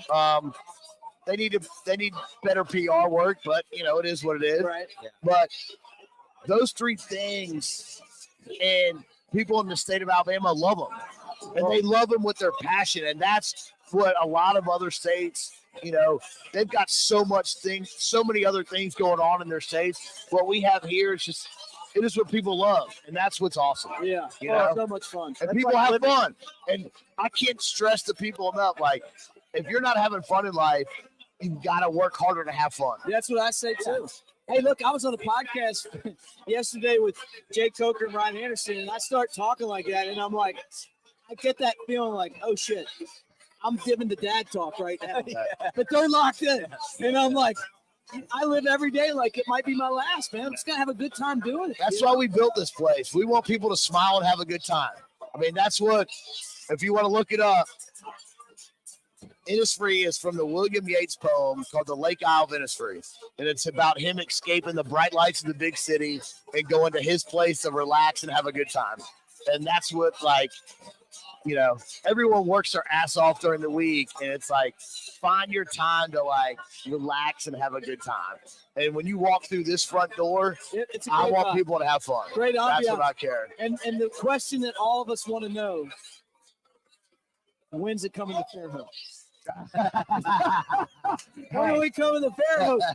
When are you bringing it to Nashville? I can relax a lot more. Nashville got too big. Yeah, it's too big. Can't afford Nashville. Fairhope, we got just the right spot for this. Nashville's funny because everybody there's only an NFL fan for the last 25 years. Yeah, right. You know, but then they ask me, and I'm a Titans fan, but more by default. We'll be up there next year for Vanderbilt game. Yeah, that's right. Yeah, Bama does get Vandy Yeah. in Nashville next year. Yeah, but it's like I'm a Titans fan by default. But kind of what you were saying, you have to explain to everybody, you know, other than fantasy and gambling and kind of the Titans, nobody gives a shit about Sunday. They like the hockey, yeah, right. They like the hockey. Everything takes place in our world on a Saturday. Yeah, it's true. And so Sunday's fine. It's That's fun. why I'm not into the NFL. Right. Because Sunday's fine. I spend so much time, just like a lot of the people hanging out with us do, on Saturday, that when Sunday comes, man, I'm football overload. Sunday is a great way for me to decompress because I'm not amped up. I'm just like watching football and getting over Saturday. Right, when the Titans lose, you're not brokenhearted. Man, I picked up Levis on Monday morning. Yeah. Because I had Kirk Cousins. Yeah. In this one of our fantasy teams. And I was like, oh, Levis, all right. And he couldn't pull it last night. He couldn't pull it last night. He made some amazing throws. He did make some good throws, but overall, it was an average performance. Yeah. But I don't know that if Tannehill was healthy, he would have done any better. Nah, maybe not. All right. But Tennessee, the last 4 years have been like here, and they just, I don't know. But I did see a stat last night. They said it was either 21 or 31 undrafted players have played for Tennessee this year. That's probably right. I don't know. Which is stats. crazy. But yeah. Because of all the injuries they've had. Yeah, they are. They're banged up. Final thoughts. I know we're having a blast, but I got to send this radio show out soon, so. It's been a blast, though, man. It's been awesome. It always is. I love this place. It was weird. We had Baron Huber on last time. We didn't have you. I've missed you. Hey, he's good, though. He's awesome. He's probably way better than me. Well, he's got the. He's way more stuff. professional than I am. You know what? I don't have to edit anything you say. So you're a professional. No edits. When somebody stepped my game up, I'll step my game up. You stepped it up. Oh, Mitch over there says that, he judges your professionalism by edit time in the lab. That one time I was over there editing and editing. Get that thing out. Oh, man, it's been great, though. I've really enjoyed it here over the last few years. This all happened because during COVID, I ran into you at the tiki bar, drunk as hell, riding on the boat. I come in and wouldn't believe it. You're like, don't go over. I'm going over. And you were even more drunk than me. It happened. Allegedly. Yeah, allegedly. Yeah. It's been great, man. Like, this spot's good, the vibe's good, man. Keep up the. We want people to smile and have a good time. We want you to bring it to Fairhope. Hey, you found me a spot. I'm waving the flag, the Innisfree flag. It's going to be a hell of a weekend. It's going to be awesome. You think about tomorrow, early with game day, all day on campus, quad, bars, downtown, here. You can get in trouble if you don't take it. And then, hey, like the game. You to work on him right there. Get security for him. The game. And then after the game, you come here. And then here, you get a bonus hour tomorrow night. Yeah. Bonus hour. Yeah, Coleman said he's not telling his staff. And then they're going to be like, hey, we ain't no lights. No. We get an extra hour tomorrow, so it's full tilt tomorrow. Full tilt. But Hey, it's the last one. It's the last big one. Yeah, the last big one. Chattanooga won't be 11 As a.m. much as I want it to be a big game, I'm like, come on. Senior day, I'm like, come on. I'm like, come on. Yeah, bottomless mimosas. It is what it is. It's all good. So, Dad wants to know why you're not doing the tailgates for the bowl games anymore. we can't find places to do them. We can't. I mean, He just I know. looked at me like, what is he talking about? What the hell are you talking about? These guys used to do these amazing tailgates. We had and, good and ones. they would have like the Innisfree flag and like a I traveling remember car. And I mean, Okay. it's a big deal. I actually remember these. They were awesome. It's just, now after we started doing them, they got big. I think people started to realize around the stadium, they're like, wait a second, we're missing out on stuff. And so they were like, yeah, we're going to do our own things. And so basically you can't get around stadiums anymore and do your own thing, which it is what it is. We had a good run. I like, Well, roll tide, guys. roll tide. Roll Tide. motherfucking tide. Yeah, roll That's what we do. Roll motherfucking Roll tide. motherfucking Thank tide, you, boys. sir. That's what we do. All Got right. it. That's what we Thank you do. guys for hanging out. And we'll talk to you after the game tomorrow on the YouTube channel.